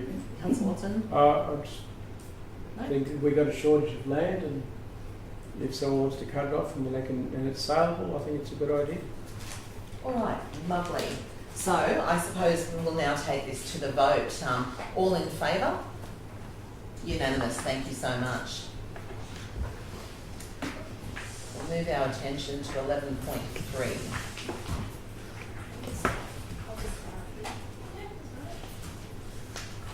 So 11.3 is a configuring one lot into 2 lots, and also with an access easement at Budrick Road, Curruman. Once again, without saying this over and over, this committee recommends to council that this is taken to the council ordinary meeting, and I'll leave it for Peter and Tammy to fill us in on more. So today I'm presenting to you about reconfiguring lot 1 up into 2 lots with proposed building location envelopes at 115 Budrick Road, Curruman. Oh, I did this one. So the site is located within the rural zone, and it's surrounding uses are predominantly rural res uses and small hobby farms scattered throughout the area. The proposal is to subdivide the existing 143.8 hectare lot into 2 lots and provide an access easement through one of the lots so the other can obtain lawful access to the formed road of Budrick Road. The proposal results in 2 lots below the 150 hectare minimum lot size. Proposed lot 10 contains an existing dwelling house and ancillary buildings, with proposed lot 11 currently vacant. 2 building location envelopes are proposed on lot 11. A 40 by 25 metre BLE in the northwestern portion, and that's for the purpose of a future class 10 building or a shed, with another 23 by 12 metre BLE on the crest, centrally located in the site for the purpose of a dwelling house. The site is mapped entirely with bushfire hazard overlay. Areas mapped with very high potential bushfire intensity are shown in maroon. The applicant advised there are existing tracks for alternative emergency evacuation. However, these were not shown on the proposal plan, and confirmation has not been provided to ensure the access provides lawful, unrestricted access to a formed road. Without the above emergency access, there is increased potential of entrapment for occupants and emergency services personnel in the event of a bushfire. The proposed 1.5 kilometre internal driveway exceeds the maximum length of 200 metres from a public road. Maintenance of the driveway, such as clearing of vegetation to the required height and width, erosion control and grading of the access is required to be undertaken in perpetuity to ensure safe and efficient ingress and egress. The application material failed to demonstrate how this could be achieved for the proposed access. Any alternative emergency evacuation route is required to meet the same standards as the primary internal driveway, increasing the maintenance requirements for the owner. Sections of the proposed internal driveway are mapped with the landslide hazard area, and they're shown in red. The maximum gradient of an internal driveway within a bushfire hazard area is 12.5%, so emergency service vehicles can use the access. It has been determined some sections of the access have a gradient of 25% and the driveway is proposed to be unsealed. To reduce the gradient of the driveway, a zigzag design is required up the hill. The extent of earthworks to achieve this is unknown. Further, no slope stability report was provided to indicate the level of risk. The site is almost entirely mapped with biodiversity overlay. The light green mapping shows matter of local environmental significant remnant vegetation, with hatching, which is just in the northwestern portion. The hatching is wildlife habitat. Extensive clearing of matter of environmentally significant vegetation is required to achieve an acceptable level of bushfire risk. Clearing is required for the internal driveway, alternate emergency evacuation route, and the building location envelopes and their associated asset protection zones. Further, if the future dwelling connects to reticulated energy, clearing for the provision of electricity is considered exempt clearing works, so we wouldn't see that. The building location envelope is centrally located within a large tract of vegetation, and fragmentation of this vegetation area may impact the quality of surrounding vegetation through the introduction of exotic species at the top of the watershed, affecting the downslope areas and watercourses originating from the mountain. Protected plant species such as cycads and macrozamias are known to occur in the proposed BLE and are present in high density. The full extent of clearing is unknown. It should also be noted that both the biodiversity assessment report and the bushfire hazard and management reports provided by the applicant were undertaken using a desktop assessment with no on-site field assessment undertaken by the preparer. The proposal results in 2 lots below the minimum lot size. There is no community need or other relevant matter that justifies approving the development despite the non-compliances with the scheme. Council issued further advice to the applicant on the 9th of May, outlining our concerns and providing opportunity for them to respond. On 10th of July, the applicant advised they will not be providing a formal response to the further advice notice. The applicant stated they currently do not have any assurances from Council that the expenditure of additional time and capital to provide the additional information would result in a favourable outcome, and therefore they are not willing to undertake the tasks. The application underwent public notification and no submissions were received.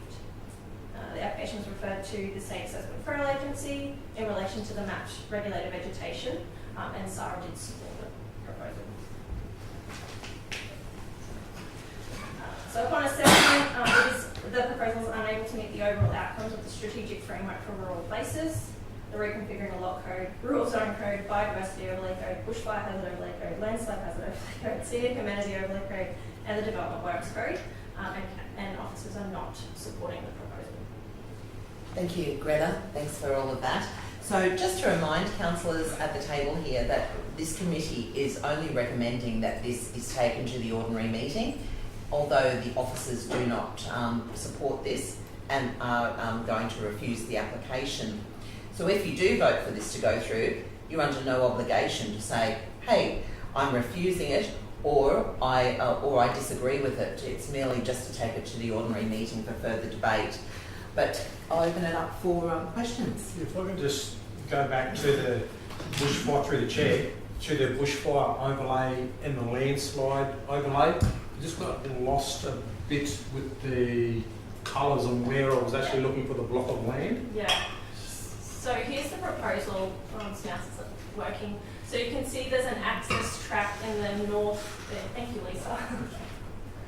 So that's how you get in. That's the proposed track, and then the BLE is just there. It's a proposed track. It's not an existing track. Sorry, it is an existing track, but they would have to do substantial work for it to be safe for occupants or emergency personnel. Okay. Sorry. Yep. And so so this is the block. The top part of it is where they want to develop. That's a useful point.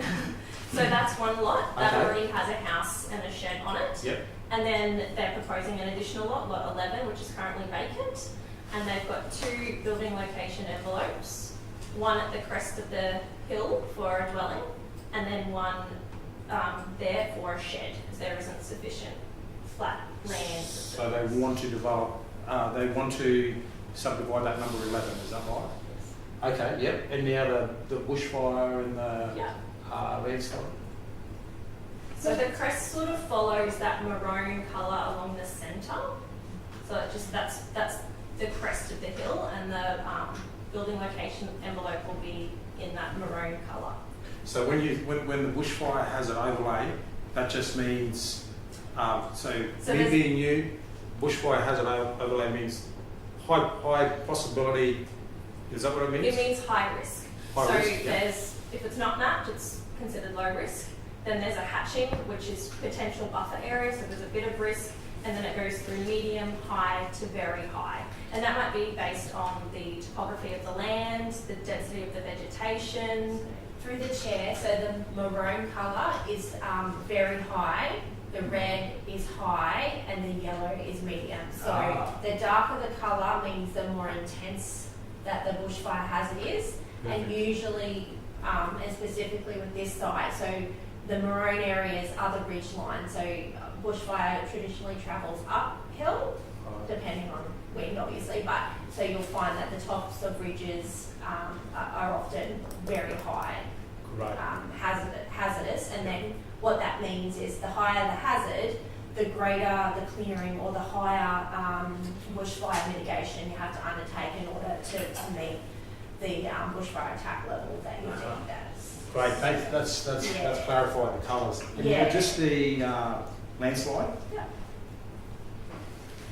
So the track sort of runs, so the landslide anywhere that has a slope greater than 15% is mapped in that red, and where Lisa's pointing is where the access track is going. So you can see how it kind of crosses through that track, Yes. areas of steep land. Yes. Okay. And the landslide, that just means what's the implications? Yep, so it means that it's steep, and for a vehicle to get up there, it's too steep at the moment. So what they have to do is actually zigzag and access up the hill to reduce the slope, which would result in clearing and earthworks. And the issue with that is that when you are going to drive over an area, you can't just cut the tree off, you actually have to remove the root ball. When you remove the root ball, you impact the earth, the roots are holding the earth in place. You're going to remove that, and then there's erosion issues as well. So it's too steep, and I'm not sure, I don't think a fire truck would be able to actually get up to where that dwelling house is located in its current form. All right. Thanks, So Graham. through the chair, in terms of accesses, specifically on lots which have bushfire, so we do request a 6 metre cleared width. So it's not just about clearing 4 metres from the track, you then have to clear a 6 metre clear width so that you haven't got trees overhanging your access. Right. So yeah, if there's a canopy fire, you've at least got your access track clear. So it's not just about clearing to get a car through, it's clearing to make it safe, clearing to make sure you can get a fire truck up there if you need to. Mm-hmm. All right. Yeah, thank you. That's your clarification. I have, through. I'm wondering, why did we get these images showing this on our agenda? What made it a hell of a lot easier to understand? That's just not something we usually include in our attachments, but I can take it back with us. This would have made it a lot easier trying to understand what was going on, that's all. Yeah. Because So through the chair, we could show you how to use the mapping, but in terms of the size of these documents, I think we have to have a chat to executive support because the size of our reports are already so big. If we then include more images, that might cause some issues at executive support. It just makes a lot more sense seeing Yeah. your image that you've got. Maybe we could do a snapshot of the overlays to Maybe, include as an attachment. Yeah, just that, with everything I was reading, and then to see that puts a whole different perspective Yeah, on it it. does. You know? It does. I am the chair. I was just going to say through the chair. I am the chair. Mr. Abbots has said that he's going to arrange snapshots of these for future agendas. But I have a question. So this particular development, or various forms of it, have been coming to our council for the last 7 years, from February 2017. The developers have had 2 pre-lodgement meetings, and some further development advice. What I'm sure that you've told them all of this and showed them the maps, etc. Where are they going with it? What's their idea after you've shown them the maps? They're aware of all of council's concerns, and we have had meetings in person by teams with their consultant, and Lisa and I attended an on-site meeting. They decided to pursue with the application despite our advice. Sure. And my further you're right. my further question is, I've read EcoShore's report, and on fire hazard report, they claim that there is adequate water for firefighting in this area, and they also claim that there is that this particular development supports safe and efficient evacuation and emergency access to the site. And by having an all-weather driveway, you're saying that there isn't sufficient, so they are completely opposing, so the fire report by EcoShore is completely opposing what you're saying. You did mention that it was a desktop a look at their report, but surely they would have some form of obligation to know what they're talking about. Yes, so they will put forward recommendations in their report of what the development could do to achieve safe and sufficient access or bushfire risk. We don't have all of that information to even condition this proposal at this stage. They could achieve suitable access where they clear more vegetation and they change the access, or they can achieve suitable bushfire risk where they clear 50 metres surrounding the dwelling house. That's what that report's advising. The planning scheme has those acceptable outcomes that say this is what our expectation is to achieve that. And EcoShore has done their desktop assessment saying these recommendations, we can approve it. We are concerned with the amount of clearing since it is unknown, along with the alternative access track for entrapment. And you're saying, keeping in mind there's that biodiversity overlay over it as well. Yes, Councillor Watson. Chair, is it possible to get this block up to speed to be able to be suitable to subdivide? We need more information But you to believe continue our assessment. But you can always do it, can't you? If you know, if they give you the right information, is that right? It depends whether we feel that they've demonstrated our concerns are met. The lots are still below the minimum lot size, and they won't be able to achieve that. There isn't any relevant planning matters in terms of they haven't provided a report to say there's demonstrated need for the new lots. They have to provide a lot more information for us to assess it, and we couldn't say yes or no, we would support it. Madam Chair, could I suggest we lay this on the table and go back to them and say, if you want this to go through, we need more information, so that they're not having to start from scratch. Through the chair, we have provided that further advice, and we asked them to provide information, and they did come back and say that unless council was going to say they will approve it, we won't provide anything. We can't do that, but could we try that anyway though, just to let them know that it actually has come to the table and we're looking at it, but we can't make any decision if you're not going to give us enough information. That's a bit silly on their behalf as far as I'm concerned. I would, thank you very much, Councillor Watson. What I would do is I would certainly at this point recommend that this goes to the next ordinary meeting. Is for the 2 weeks that it will take to get to the next ordinary meeting, is there any way that we can actually contact the developer and let them know? That way we'll have that information at the next meeting. I mean, your the meeting after, whatever. We certainly can reach out to them, but whether they provide that information prior to that meeting, that's up to them. That's well, right. that would be up to them. So, yeah, I don't think we should lay it on the table, Councillor Watson, only at this stage, because really we're just recommending, this committee's recommending that this is just taken to the next ordinary meeting. Okay. So, through the chair, I just wanted to touch on you talking about the access. So, in terms of like a bushfire attack level assessment, you can get a barrel done, and they might say, oh, your flame zone or your barrel 40. you could go to a certifier and have your house developed and constructed to withstand fire. So, you know, shutters, sprinklers on the roof. I guess what we're considering here is that aspect of potential entrapment. So regardless of the actual house itself, it's that safe evacuation for people who might be at home defending their house, get to a point where they need to leave. 200 metres is a reasonable access length if you can get to a constructed road frontage.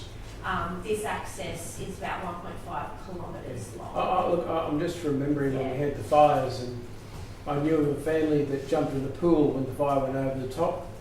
I saw houses that were melted to, I don't know how they ever decided to start again, you know, and that's what I'm listening to what you're saying. I'm just thinking if they want this to happen, they need to give us more information. Personally, if I was facing a fire, I would be getting in the car and evacuating before I'd be hanging around and jumping in a pool. Look, he had antique cars in a shed that he was trying to protect. And through the chair, the other thing to note is there isn't an alternate evacuation route provided at this stage. And in terms of access width and cleared height and maintenance of that, you have to do the same standard for the primary and the alternative. So if that's 3 kilometres long, that's actually from the roundabout just here to Barlow's Hill on the road. So that's the length of that road that someone needs to maintain in a safe standard. And keeping in mind you also, that's additional clearing within mapped biodiversity areas. So I think, you know, if we were talking about a block that just had vegetation and bushfire, it might be a lot different to one that has biodiversity aspects and environmental considerations. Okay, thank you. I'm happy to move that to the ordinary. Thank you, Councillor Walcon. Do I have a seconder for that? Thanks, Councillor Watson. What we'll do, does anyone want to speak to it? Speak I'll against it? speak against it, Madam Chair, because I believe that the applicant has had a number of opportunities to provide further information.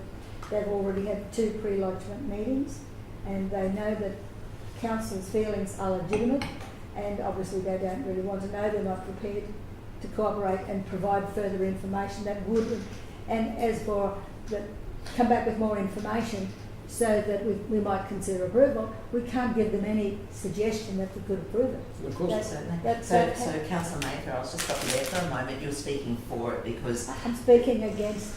I'm supporting the recommendation. You're supporting the recommendation. I'm speaking against moving it to the general meeting because there's been ample opportunity for the application to speak with our people and provide to our people what they need to make any other decision. Sure. And while we forget Bungendara. You've got a bitumen road there and it just went clean over the top. Sure. Didn't matter. And I think this is a Bungendara plus. So Councillor Mather, just to be clear, you're actually, you don't want it to go to the ordinary meeting. No, we can make a decision here today. That's my thought. They've been given opportunity to come back and they've refused to do it. We can't do any more than provide that opportunity. Certainly. I don't disagree with you actually. However, I also think that within the 2 weeks of when it comes back to the ordinary meeting, you're able to try to reach out to them again. They have the choice whether to comply or to respond, and if they don't, or withdraw. And at the ordinary meeting, you can give us an update about what's going on, and we can then vote to refuse it or other. And they would. Can I just observe that they would need to provide our officers with further information, which would probably be costly studies. Through the chair, I probably wouldn't be recommending them provide any more information in terms of, I don't know that I would want them spending any more money on this application, being that we are not supportive of it. It would only be that if the table thought there was some merit to supporting it and that you wanted further information to make an approval, but in terms of supporting the refusal, we probably wouldn't be asking for any further justification or information because we would prefer that it not be approved. Okay, well, that's noted. Thank you. Thanks so much. That's noted. I think that we'll still send this through to the ordinary meeting, and it will give the other two councillors that aren't in the room today an opportunity to read it again and reflect and to have their say as well. So I have a mover in Councillor Walk-on, a seconder in Councillor Watson. We'll put this to the vote. All in favour for sending it through? Those against? How does that work? A quorum usually is 4. We have 5 in the room today, so a quorum is then 3. So that's been approved. So the motion's carried. I'll just give another chance. Thank you. Thanks, ladies. Thank you so much. Thanks, Liz. All right, we'll move on to 11.4. I'll just find. Biosecurity plan consultation. So in this particular agenda item, the officer's recommendation is that the committee recommends council endorse the engagement plan for the biosecurity plan review. Thank you for joining us. Lise. Good afternoon. Good afternoon. Council has an existing biosecurity plan. It's a 5-year plan that commenced in 2019. So this year is the final year. So it is up for us to review the plan and put a new one in place. Council requires to have such a plan under the Biosecurity Act. And it is usually a document that is both council and community owned and contributed to. It will support the prevention, eradication and management of invasive biosecurity matter, and it will also help us to determine our annual works plan from the priorities set in the biosecurity plan. We had this morning an external stakeholders face-to-face workshop looking at the plan. We've also had some internal meetings with staff getting their input. So we're now coming to you to gain support for our engagement plan with the broader community. So the suggestions and updates that have been provided to date will be incorporated in the document prior to it going out on a Get Involved platform for community input. Thank you. Thank you, Lise, and we welcome Mayor Adam Bello back into the room for this meeting. Thank you, Mr Mayor. Thank you, for Madam coming Chair. back. We're up to 11.4, biosecurity plan consultation. Right. So I'm going to move that one. Do I have a seconder? Seconder, Councillor Watson. Is there any questions in relation to this plan? Yeah, just a small one. Through the chair. Lise, do you see any major changes coming up? From the meeting that we had this morning, I don't think there was significant change. Some species extents have changed, so there was some discussion around specific species that seem to have gotten a little bit worse. So Lakina was among those identified. I don't think there's wholesale change, but there's sort of tweaking in relation to the priority of some species. Thank you. Thank you. Lise, nothing to do with the actual consultation and the biosecurity plan, but as you've mentioned, Lakina is a really huge issue. It's not just within our shire, it's all throughout Queensland and especially the coastal councils as well. So we have 2 pest management officers and a trainee officer. How are they trying to get on top of this this pest? They're not getting on top of it. Right. We're not getting on top of it, which is why we've seen an extension to its range in the last 5 years. Yes. It's a very challenging species. It grows nearly everywhere in our shire, so it is a plant that does require significant rainfall. So as you go west, it's less of an issue.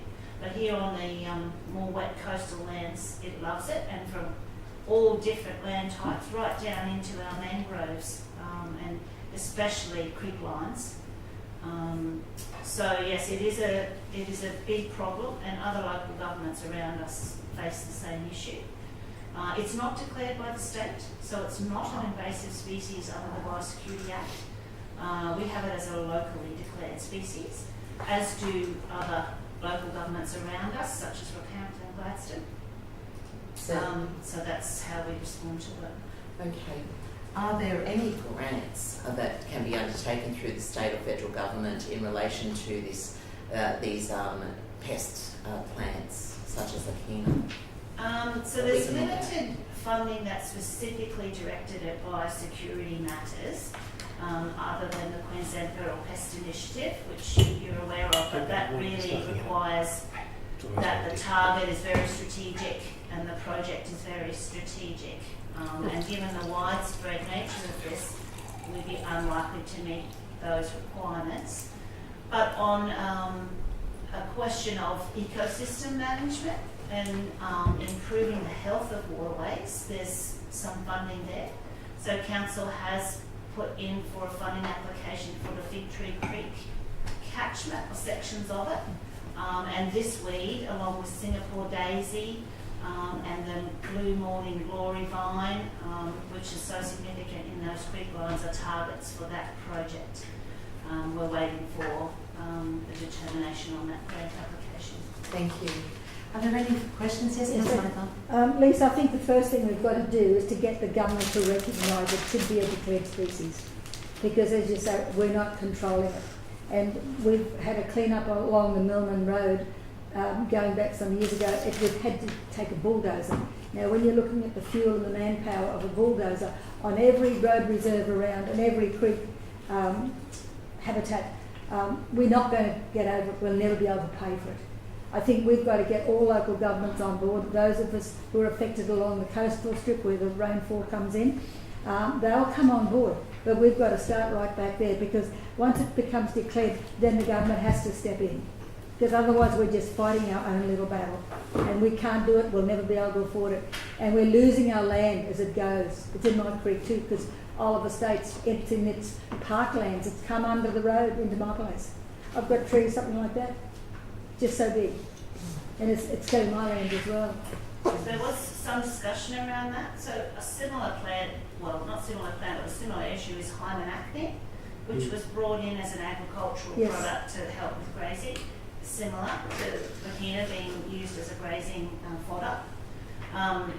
The state has determined now that hymenacne is declared under the state Took them legislation. a long time to do that. But in explaining that, the biosecurity officer said that the economic value of hymenacne wasn't there, but they still considered Lakina as having economic value in the grazing sector. Well, I think I'd be putting them on the spot through you, Madam Chair, and asking them how they came to that determination, given the vast spread throughout the coastal regions and the prolific vegetation that's coming up. It loves fire. No use putting a fire through it, it just creates it. You've got to go back and keep sweeping it every time and spraying it. So I think they need to be put on the spot and asked, how do you come to that determination? It's got beneficial value. Hymenacne, it likes water. We went through that with Rocky Regional, didn't we? Flooding down the river. Only a flood will fix that one. Yeah. But Lakina, it's taking away, not only is it taking away our road reserves, our land, our grazing, our cropping land, it's devaluing our land virtually. And not only that, our waterways are choking because the weed, it is a weed, it's taking on the banks of the creek and it's forcing the water sideways onto the land. And I tend to agree with you, Councillor Mather, but I'm also encouraged by what you said about Fig Tree Creek and the moving forward and looking at these isolated catchments to try to do something about it. If you look at each one, it's called chipping away until you're finally there. But thank you so much. Madam Chair, you've got to get right to the top of it, right to the very top of where it's growing, and start there and come down. You can't start at the bottom because you're wasting your time. Sure, thank you, Councillor Mather. Okay, so we've got a mover in myself, seconded by Councillor Watson. Would anyone like to speak to endorse this to go to the council meeting? No. Yes. No? No one's speaking against? No. Okay, well, we'll take it to the vote. All in favour? Thank you, and that was unanimous. Agenda item 11.5. This is Emu Park Main Beach foreshore plan. The officer's recommendation is that the committee recommends to council the following operational plan outcome be considered for 25-26 year, along with an associated budget. Development of a strategic plan for the Emu Park Main Beach precinct in line with the outcomes proposed in the shoreline management plan adopted in 2022. Happy to move, Madam Chair. Okay, moved by Mr Mayor. Yep. Oh, I was thinking A second one for Councillor Watson. Lisa, would you like to take us through? I suppose I have a question that would assist. My question is, what was the initiation of this plan? What caused it? As councillors, we've received numerous emails, phone calls, etc. in relation to native trees planted by volunteers being removed from the foreshore next to the Surf Life Saving Club. Could you elaborate on that, please? So we were approached by residents of the area in Keppel Street regarding the planting of trees just south of the Emu Park Surf Club. So the planting of those trees may have been done with the best of intentions. However, they did not obtain council approval for the planting. So it does not have an approved status. And given that there is a diversity of views in the area around the suitable vegetation for that area, council's in a position to have to act on the unapproved activity of the tree planting. So a number of trees have been removed and replaced with low-growing native plants that occur in that foreshore. So what were the native plants that were replanted? The ones that went back in? Back in, yes. So particularly lovegrass and the beach bean and goat's foot beach vine. Certainly. There's a lot of volunteers in the community that are quite put out that they give up their time to help prevent erosion of dune systems, especially in high tidal areas, and also for the severe winds that we do get along that particular coastline. They feel that they are less valued because these plants were taken out. Was there any reason that they may think that these plants were taken out because of the view of the residents in the area? So, through the Chair, this matter's been running for quite some time now, since about 2022. There was some original plantings and they weren't removed. This action is in line with those, with that action. Hence us bringing forward to the table to have a foreshore management plan. So, and as part of that, there will be community consultation, so everybody will have an opportunity to express their view. Certainly. Another question I have, and I'll direct it to Mr Mayor, so perfect timing. Apparently you met with residents on the 27th of July in relation to these plantings. What was the outcome of that meeting? I guess,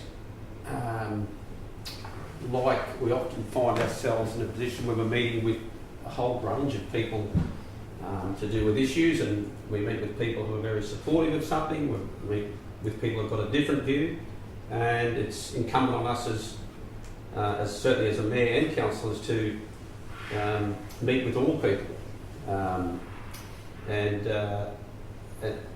accommodate those meetings in an unbiased manner to allow those people to express their opinion, and that's exactly what I did. Yeah. And I'll do it tomorrow if I have to, and the next day again. And thankfully, we had officers in attendance, and who are best placed to provide, accurate and qualified positions on concerns that are raised in this particular matter. So it was great to have those officers in attendance, and I was there primarily as a facilitator, really, to listen to what the concerns were that were raised. What were the concerns? Oh, sorry. What were the concerns? Yeah. The residents were concerned that they were from my memory, I'd have to check my diary exactly, but their main concerns were they were not approved plantings. So that appears to be validated, and all of us would want, I would think, that we would uphold the principles of the Local Government Act, which would be to ensure that we're holding to account our community to make sure that they are abiding by the policies and procedures of the council, and subsequently the officers, as they had done previously, had encouraged the community to get on board with approved plantings that's consistent with the shoreline management plan. And so that was really the context of the meeting. It was a really productive meeting, and I think this motion here especially is productive in what it aims to achieve, where it brings all parties together and maps out a great plan for that area of our coastline which probably has lacked a little bit of, would you say, lacked a little bit of detail about where are we going with that. So okay. Thank you, Mr. that's Mayor. pretty well it. No, thanks for answering that. Through the chair, I'm not Yes. sure who can answer, but I have seen emails where these residents along this strip are complaining about the trees growing and they're losing their views. And I just know that since I've been in council, we've always been told you don't own a view.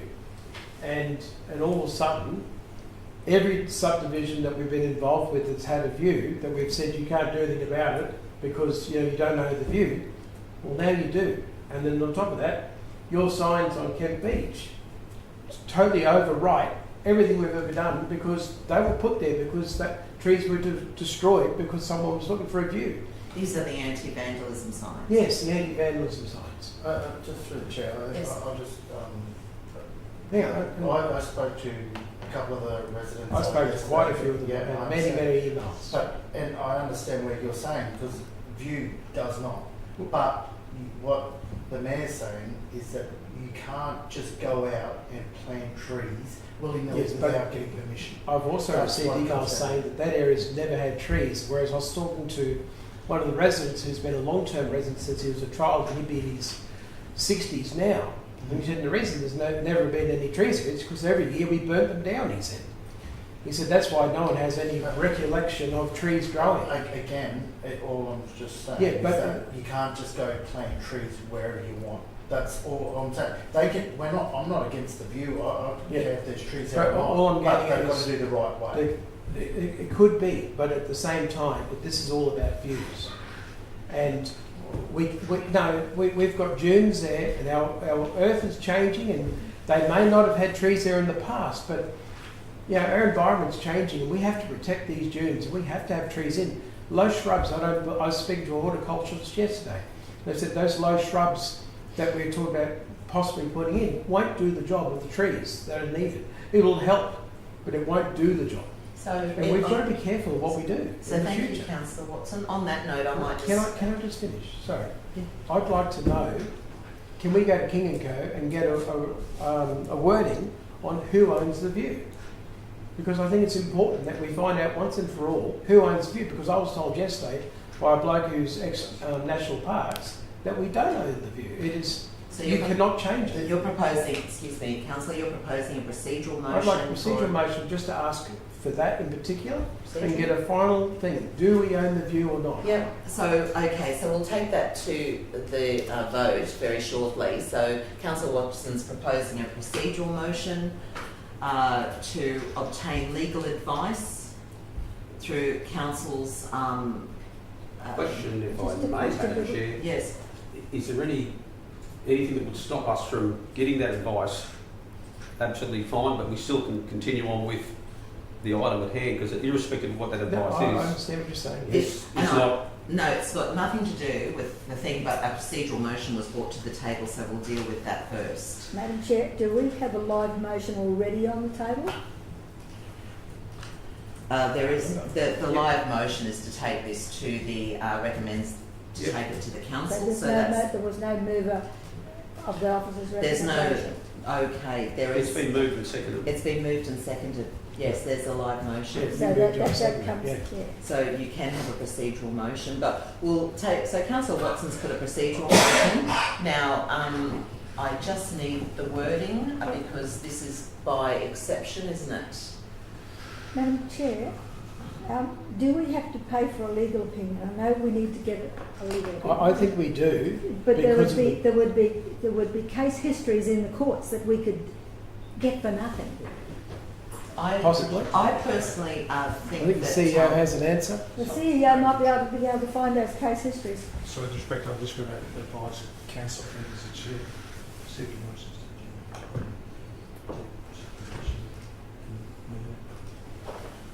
Okay, all right, yes. So, as I've just been reminded, and thank you very much, Mr. CEO, because we're all learning here, procedural motions are not debated. So, Councillor Watson's put a procedural motion. We'll take this to the vote because we don't need a seconder. So, the actual motion would be obtain legal advice pertaining to Whether anyone owns the view. pertaining Is that the right to word? views or the ownership of views. Mr. CEO. Can I suggest that perhaps the wording might be say that council obtain legal advice from council solicitors seeking advice on public ownership of views. Thank you, Mr. CEO. And we'll just take this to the vote now, and we'll see whether it's upheld or not. So I will take this to the vote. All in favour? All against? Motion is lost. So we'll continue on with the resolution. And if I may take it back to Lisa and ask you to elaborate on the actual plan that you foresee with the Emu Park foreshore. So when the shoreline management plan was reviewed back in 2022, all of the beaches were inspected by the consultants doing the plan. So this recommendation comes directly from the shoreline management plan. So in the document, they actually talk about the fact that a number of issues need to be taken into account. So it includes stormwater management in that area, management of open spaces, management of the original rock wall in front of the surf club, support for the dune south of the surf club, access management and native revegetation zones. So they saw a number of issues that required to be considered as part of strategic management for the site. And of course, the importance of having the community engaged and consulted in relation to that. So I think there's differences of opinion can be worked out through a facilitated process through the development of such a strategic plan. Certainly, Councillor Walker. Could I just ask a question, thanks through the chair, just about the dunes. So with a replanting of shrubs or whatever the management plan is going to be, does that hold back the dunes or from high water surges, or is there something that needs to be more concrete in place than that? How does that work? So in terms of coastal hazards, which might be things like big storm events, high tides, storm surge, erosion events, they can affect that foreshore area. The extent of vegetation developed can mitigate some of that impact. So we do see where you have deep-rooted and significant vegetation in place, it does help to hold the dune in the face of those impacts. The lower growing species are very important in the recovery of the dune. So following a storm event where we've lost sand from the sand dune mass, those spinifex and grasses and beach dunes are very important to restabilise the sand. Those dunes will build again through wind blown sand. So the sand that's moved off an event just goes a bit offshore, and then gradually over time the waves will bring it back, and then the wind will blow it up, and if you've got vegetation in place, they will trap it and build that sand dune. So the sand dune is a magnificent buffer to residents and other infrastructure behind them, because they're a dynamic natural system that can withstand and rebuild following storms. So we know that there's plenty of sand dune buffer there, but we also know that it's eroding. So in terms of our coastal hazard adaptation strategy, they did identify that the Emu Park Surf Club was a key piece of its community infrastructure that may be at risk in the future. So I'm just trying to figure out that, if we are taking out the parts that are being planted by the community and they're the wrong species, and those trees or whatever it is are taken out, is there the possibility that in a high tidal surge that, and we plant something but it's not as mature, that there could be a lot more erosion going on, or how would that look? Yeah, so certainly more significant vegetation development is a help for the sand dune system. But in the location we're discussing, they're probably reluctant to invest too much, because we know that the rock wall in front of the club is going to be redesigned and constructed. So at a future time, when that happens, there will be construction impacts to that area. So it probably, if we invested a lot of vegetation management, vegetation introduction to that area, it may have to be removed for the construction of the wall at a future time. So in terms of a timeline, the revegetation of that area should perhaps be considered in conjunction with a future rebuild of the wall in front of the club. Great, thank you. Thank you. So now we've got moved by Mayor Bello, seconded by Councillor Watson. Mayor Bello, would you like to speak to this? Thank you very much, Madam Chair. I just want to make clear part of the reason, whilst we can't debate procedural motions, I can elaborate a little bit on why I wasn't prepared to support the intent of that motion. I absolutely, categorically agree that nobody owns the view. That is a very well-founded position, and to spend money on finding out something that I categorically disagree that a view should be preserved for a privileged view is not something that I would support either way. And so that is the consistent message right along the coast. Views are not the privilege of a few, but sensible development is what we plan for, and it's the sensible planning in this space here which is really exciting, that if this motion is supported, that we're going to enter a stage that hasn't yet been identified there before. And wouldn't it be good to think that we actually come together and say, what does the plan look like for this space from the southern end of the Lifesaving Club all the way down to Shelley's Point? We've had a fair bit of discussion in the last 12 months, both in the previous council and this council, about the opportunities for the Lifesaving Club to possibly have some tenure there to allow them to legally drive their vehicles out onto that road reserve or esplanade, access a new boat route down there so they can perform the function that they do. Wouldn't it be good to find out where that's going to happen before we start planting more species in there which may actually have to be removed? So a plan is vital to good outcomes in this space. This has become quite volatile. If I refer here to an email, I won't go into who wrote it, but it says something like, "Dear councillors and mayor, I am disgusted to hear of your recent decision to remove mature trees from public land on Emu Park foreshore to give unimpeded ocean views to a privileged few. This decision is clearly not in the interest of the general community, who appreciate the value of mature trees and their multiple essential roles in our biosphere." I guess as mayor, I've got to accept that some people actually believe that that is the truth and that is the fact. That just comes with this job, unfortunately. misinformation, misrepresentation. Some of it will stick, and people will actually believe that council has supported cutting down mature trees in a dual area.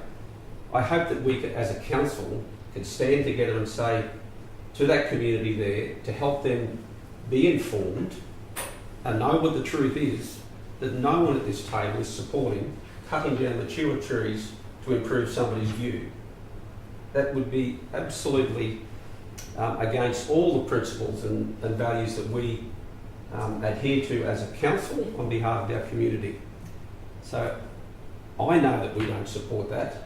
I don't support that, but I do support this plan because I think it takes us on a journey where we can work with the community, and it may mean planting shady trees there, different species than what's already there. It may mean a whole range of outcomes there in terms of infrastructure that activates that space in a really positive way. But to those who think that the Mayor authorised the cutting down of trees on the dual area, you can hold those opinions, and I'll be accountable to the public for that, but I think this is a positive step forward. Thank you, Mr. Mayor. Is there anyone speaking against? Anyone else like to speak for? Yes, Thank you, Councillor Nathan. Thank you very much. Very briefly, Madam Chair.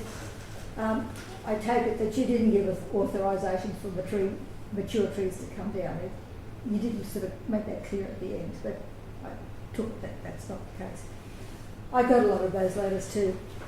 Those of you who have been here a while, who would remember Kinga Beach, the erosion on Kinga Beach, the sand dunes that came up and lapped at the scenic highway. The people, Lisa would remember that. The water was lapping up, taking away, just short of the beach line. The people were frantic all along the front line, thinking our house is next. Please do something. Council, please do something. It was a state highway at the time. But we could see what was happening. We couldn't afford to lose the infrastructure or the houses. Our engineer at the time, Mike Payne, came up with this innovative idea that I think it will work. And he had a sausage drawing out there, which actually encouraged the sand to come back and was planted along there, and the sand built up, and that's what you've got today. A dune that's vegetated, that's protective, and it's secure. It's full of rocks. Whatever it is, the road nor the houses are not threatened right. anymore. And that was the primary objective. And that's what we've got. I didn't support getting a legal opinion because there'd be enough case histories in the parliamentary library, and I think if anybody knew how to get onto the web, where it is, to go through those things, we could certainly find a number of cases that would tell us what we want to know without having to cost us anything. I don't disagree that we need to know, because it's been controversy for a very long time. Musker Beach is another one. Another good storm, and they were begging us to do something about it because their houses, and there's a lot of nice people down there, a lot of people who've retired after a long history of business, and that was their heaven. But their houses were on the line because their beach was just cut like that. And they've got, I think they might be still paying for it. Yes, they are. They're still paying for the Musker Beach investment law to protect not only the beach but their houses. So we've got a long history of erosion and potential erosion where even if there's no threat in the beginning, one good season can take all that away. So we've got to do what we can for whoever we can. No favours. To be able to protect our sand dune, to protect our country. That's really what it comes down to. That's all I have to say. Thank you, Councillor Mather. Can I just say? Yes, I just Councillor wanted to create just for obviously development strategy plan. That's priority. You know, we all as councillors, we're here work with the community, and I'm all for doing what's best for that area to the sand dunes. I couldn't care if it's gonna, whatever the outcome is. I couldn't care if it blocks someone's view. I couldn't care if it, whatever it is. But we've got to come up with the right scenario. And I think having this in place is going to be that with a lot of communication. You can't just, this also just shows, you can't just go out and plant trees willy-nilly. You know, you don't know what sort of trees, and I know they've got the best of intentions. And you know what, down the track, after a good development and we've got our plan in place, they might be the trees that we plant, because that's probably best needed. But we need to do this plan to get the right outcome. So I'm all for the plan to make sure that whatever we plan, whatever is developed there, is the right thing for the community, not for anyone's views or whatever. Thank you, Councillor Rothery. Is there anyone else that would like to say a say for or against? Yes, thanks, Councillor Wilson. Councillor Mather brought up Kinka Beach. When I was a kid growing up in Kinka Beach, whenever the big seas come through, I remember standing at the top of the dune and it was well and truly way over there. These days, it is level with the beach, the dune. We've got one dune left before Kinka Beach starts getting trouble. So there's water flowing into the back and killing the rest of the casuarinas now. And that's because of lack of work that's been done on our dunes in the past. And if we don't look after areas like that, and we don't look after areas like Inby Park and that, we can have the same problem. These people will have beachfront. They will have no dunes in front of their houses if we don't start planting trees to protect our dunes. I'm just tired of people thinking they own the views. And I know we're saying that they don't, but a lot of people think they do. It's a world of entitlement these days, and you can't have it. I'm at the point where I'm going to get myself a chain and some key locks and lock myself in trees, because that's what my mother did as a kid, and I'm going to follow. There's no on. trees there for you to try to. That's the problem. They've been taken away. Madam Chair, just Yes. a reminder, going back, I think on probably at least 2 occasions, I've tried to put up a notice of motion to have a views policy, but it was knocked down every time. Perhaps it's time to rethink that. Perhaps it is, Councillor Mather. I'd like to concur with mostly what has been said here at the table this afternoon, and just let my fellow councillors and Mr Mayor know that our acting General Manager for Communities has kindly sent us some precedents in relation to property owners do not have a right to maintaining a view. So I would urge everyone to read the information that has been sent to us. Mr Mayor, would you like to close? Yeah, I think I would like to close and appreciate the passion, I guess, that's been shown here today at the table. I think we're probably actually fairly united on our passion for our shoreline. And any councillor wants to stand up and fight for an individual's rights to maintain their views and keep the vegetation low, I guess you're probably going to be pretty lonely. I don't believe that is consistent with this council at all. And it's almost, if it's not called out really clearly and challenged, it's allowed to sort of perpetuate that some of us deep down actually we're going to put views in front of environment for a select number of people, which is really quite almost hurtful to think that that would be smeared on my fellow councillors when it's actually absolutely the furthest from the truth. And if Councillor Eastwood was here, I'm sure he would concur with that. And so I guess my position in this is that there'll be those who will lay blame with the Mayor, because I met some constituents who requested a meeting, which I would do with any other sector of our community. They all have the right to be heard. Doesn't mean I agree or disagree with them, but I know that we all agree that we want to put in place the best possible plans we can, whether it be Mike Prize solutions, whether it's Lisa and Greg's and the officers that will be involved with these solutions to come up with a plan. And that plan is going to be unbiased, whether it's sensitive to a view. It'll be about what's best for that shoreline management area there. That's what this is about. So just to make categorically clear, Councillor Mather, the Mayor did not instruct officers to go and cut down mature trees on the Emu Park Esplanade. That would be frightening to think that actually would be the case. So I'm really appreciative of the officers for bringing something forward that we can actually get behind and lead our community in, and hopefully provide some clarity to what often is the void or the vacuum or the vortex of social media that can often misrepresent, mislead, and really paint council in a very negative light, which is actually not the attitude and the character of each of the councillors sitting here, who I'm very proud to serve with. So I'm sure we can get it right down there, and I look forward to engaging with the community. Thank you, Mr Mayor. Thank you. So this committee resolution will be taken to the next ordinary meeting. It's been moved by Mayor Bello and seconded by Councillor Watson. We'll take it to the vote. All in favour? Unanimous. Thank you so much. That leads us to a closed session. So, in accordance with the provisions of section 254J of the Local Government Regulation 2012, a local government may resolve to close a meeting to the public to discuss confidential items such as its councillors or members consider it necessary to close the meeting. So there will be two items in this particular closed session. And I must read that the meeting be closed to the public to discuss the following items which are considered confidential. And once again, this according to the section 254J of the Local Government Regulation 2012. For this report is considered, for both of these reports are considered confidential in accordance with this particular section of the Act. So I need a mover to go into close. So Councillor Walker, Mr Mayor, seconded it, so all in favour of closing?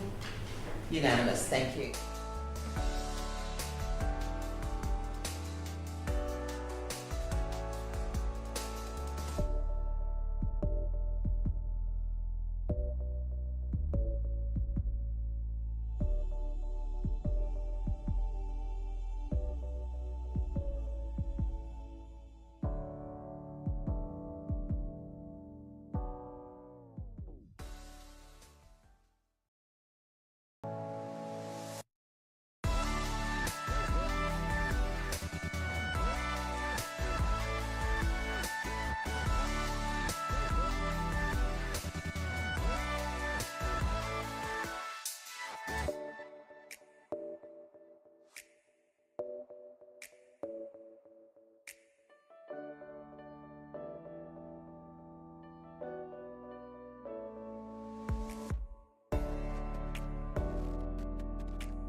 Back on. For the record, we need to. Thank you for those watching in and for your patience in this matter.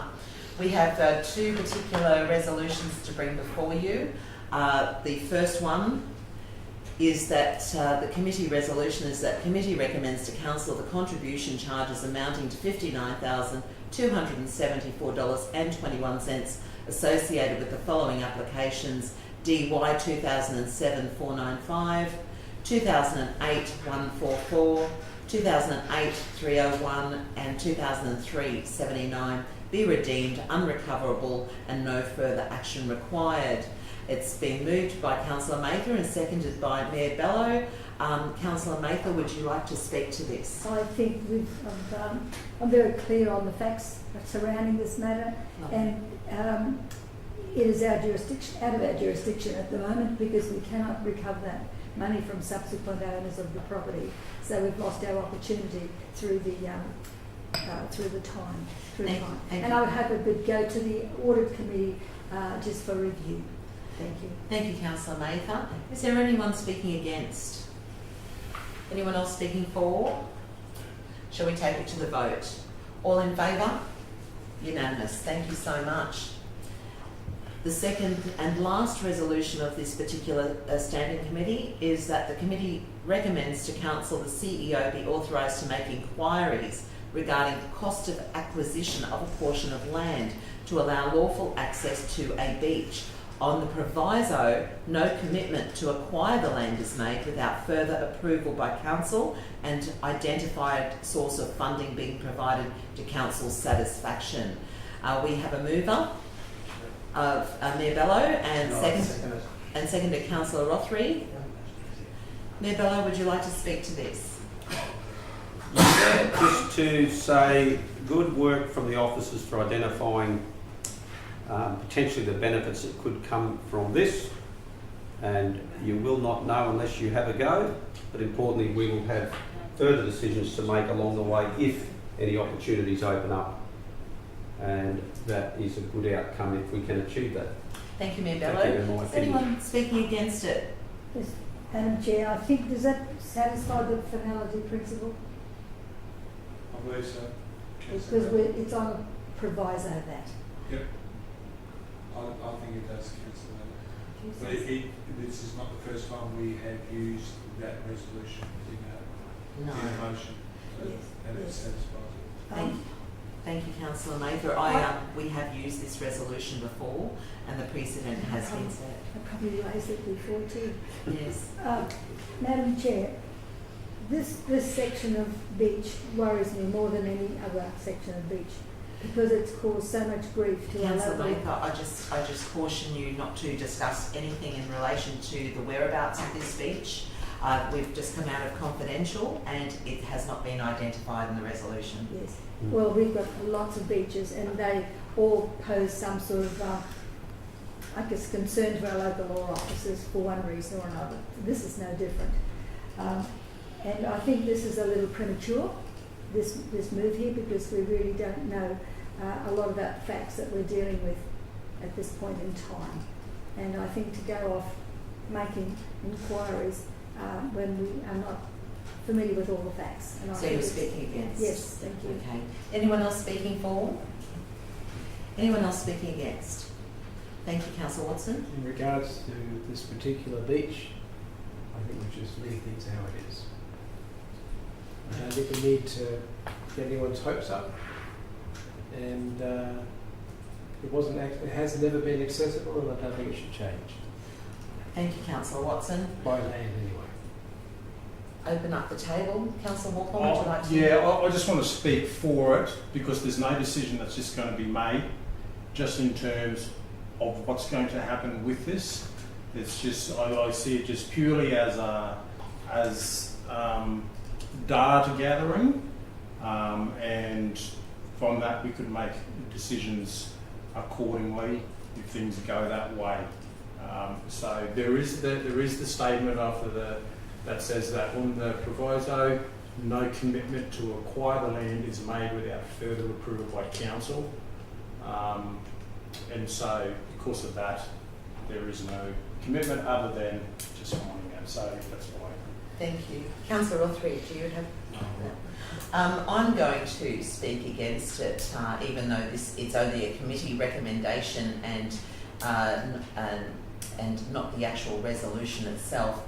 I do think that until we complete the local law review and have further information in relation to the local law review, I too believe that this may be premature. However, in saying that, we'll all get another go at attacking this or having a look at it or agreeing with it in the next council ordinary meeting. So with that, we might take it to the vote. I'd like to wrap up. Of course, Mr Mayor, of course. Thank you. Councillors, I sense that perhaps this vote might go down for some reasons that I actually find quite disturbing almost, or a bit frustrating, but that's democracy, so I respect whichever way the table goes on this, but I am absolutely so excited that the officers have had the vision to identify the need to start a process, to give us options into the future, which we've never, ever had before. What an outstanding position to be in as community leaders, to be able to pull those levers to create options. That's what it does. It creates options. Now, I recognise that you may feel that it's never been there before, so why would we do it now? So the community that live close to that particular location have never had legal access to the beach. What an exciting opportunity to create the rights for those people to be able to do that. I love accessing Cooey Bay Beach and Lenore Beach.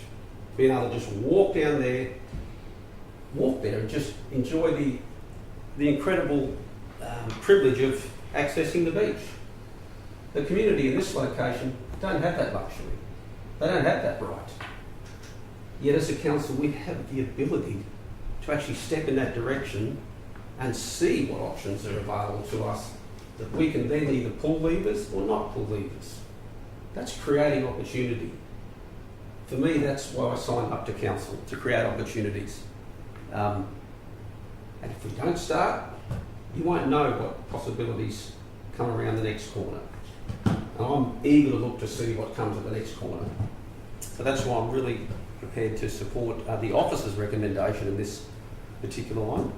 And I think it's a great partnership that has been identified. And who knows where we could land. Hopefully on a nice sandy beach. Thank you. Excellent. All right then, councillors. Well, we'll take this to the vote, and we'll see how it all washes out in the wash. All those in favour, and those against. And it's 3-3, so that means the chair of the committee has the final say, and I will be a nay. Thank you very much. So that brings it to the end of this particular committee. I'd like to thank Councillor Rothery for his indulgence and for the opportunity to actually chair this particular committee. I do hope that you get well very, very soon and are feeling a lot better, and you're a real trooper by sitting through the day and you're quite ill. Thank you very much, and thank you, councillors and staff.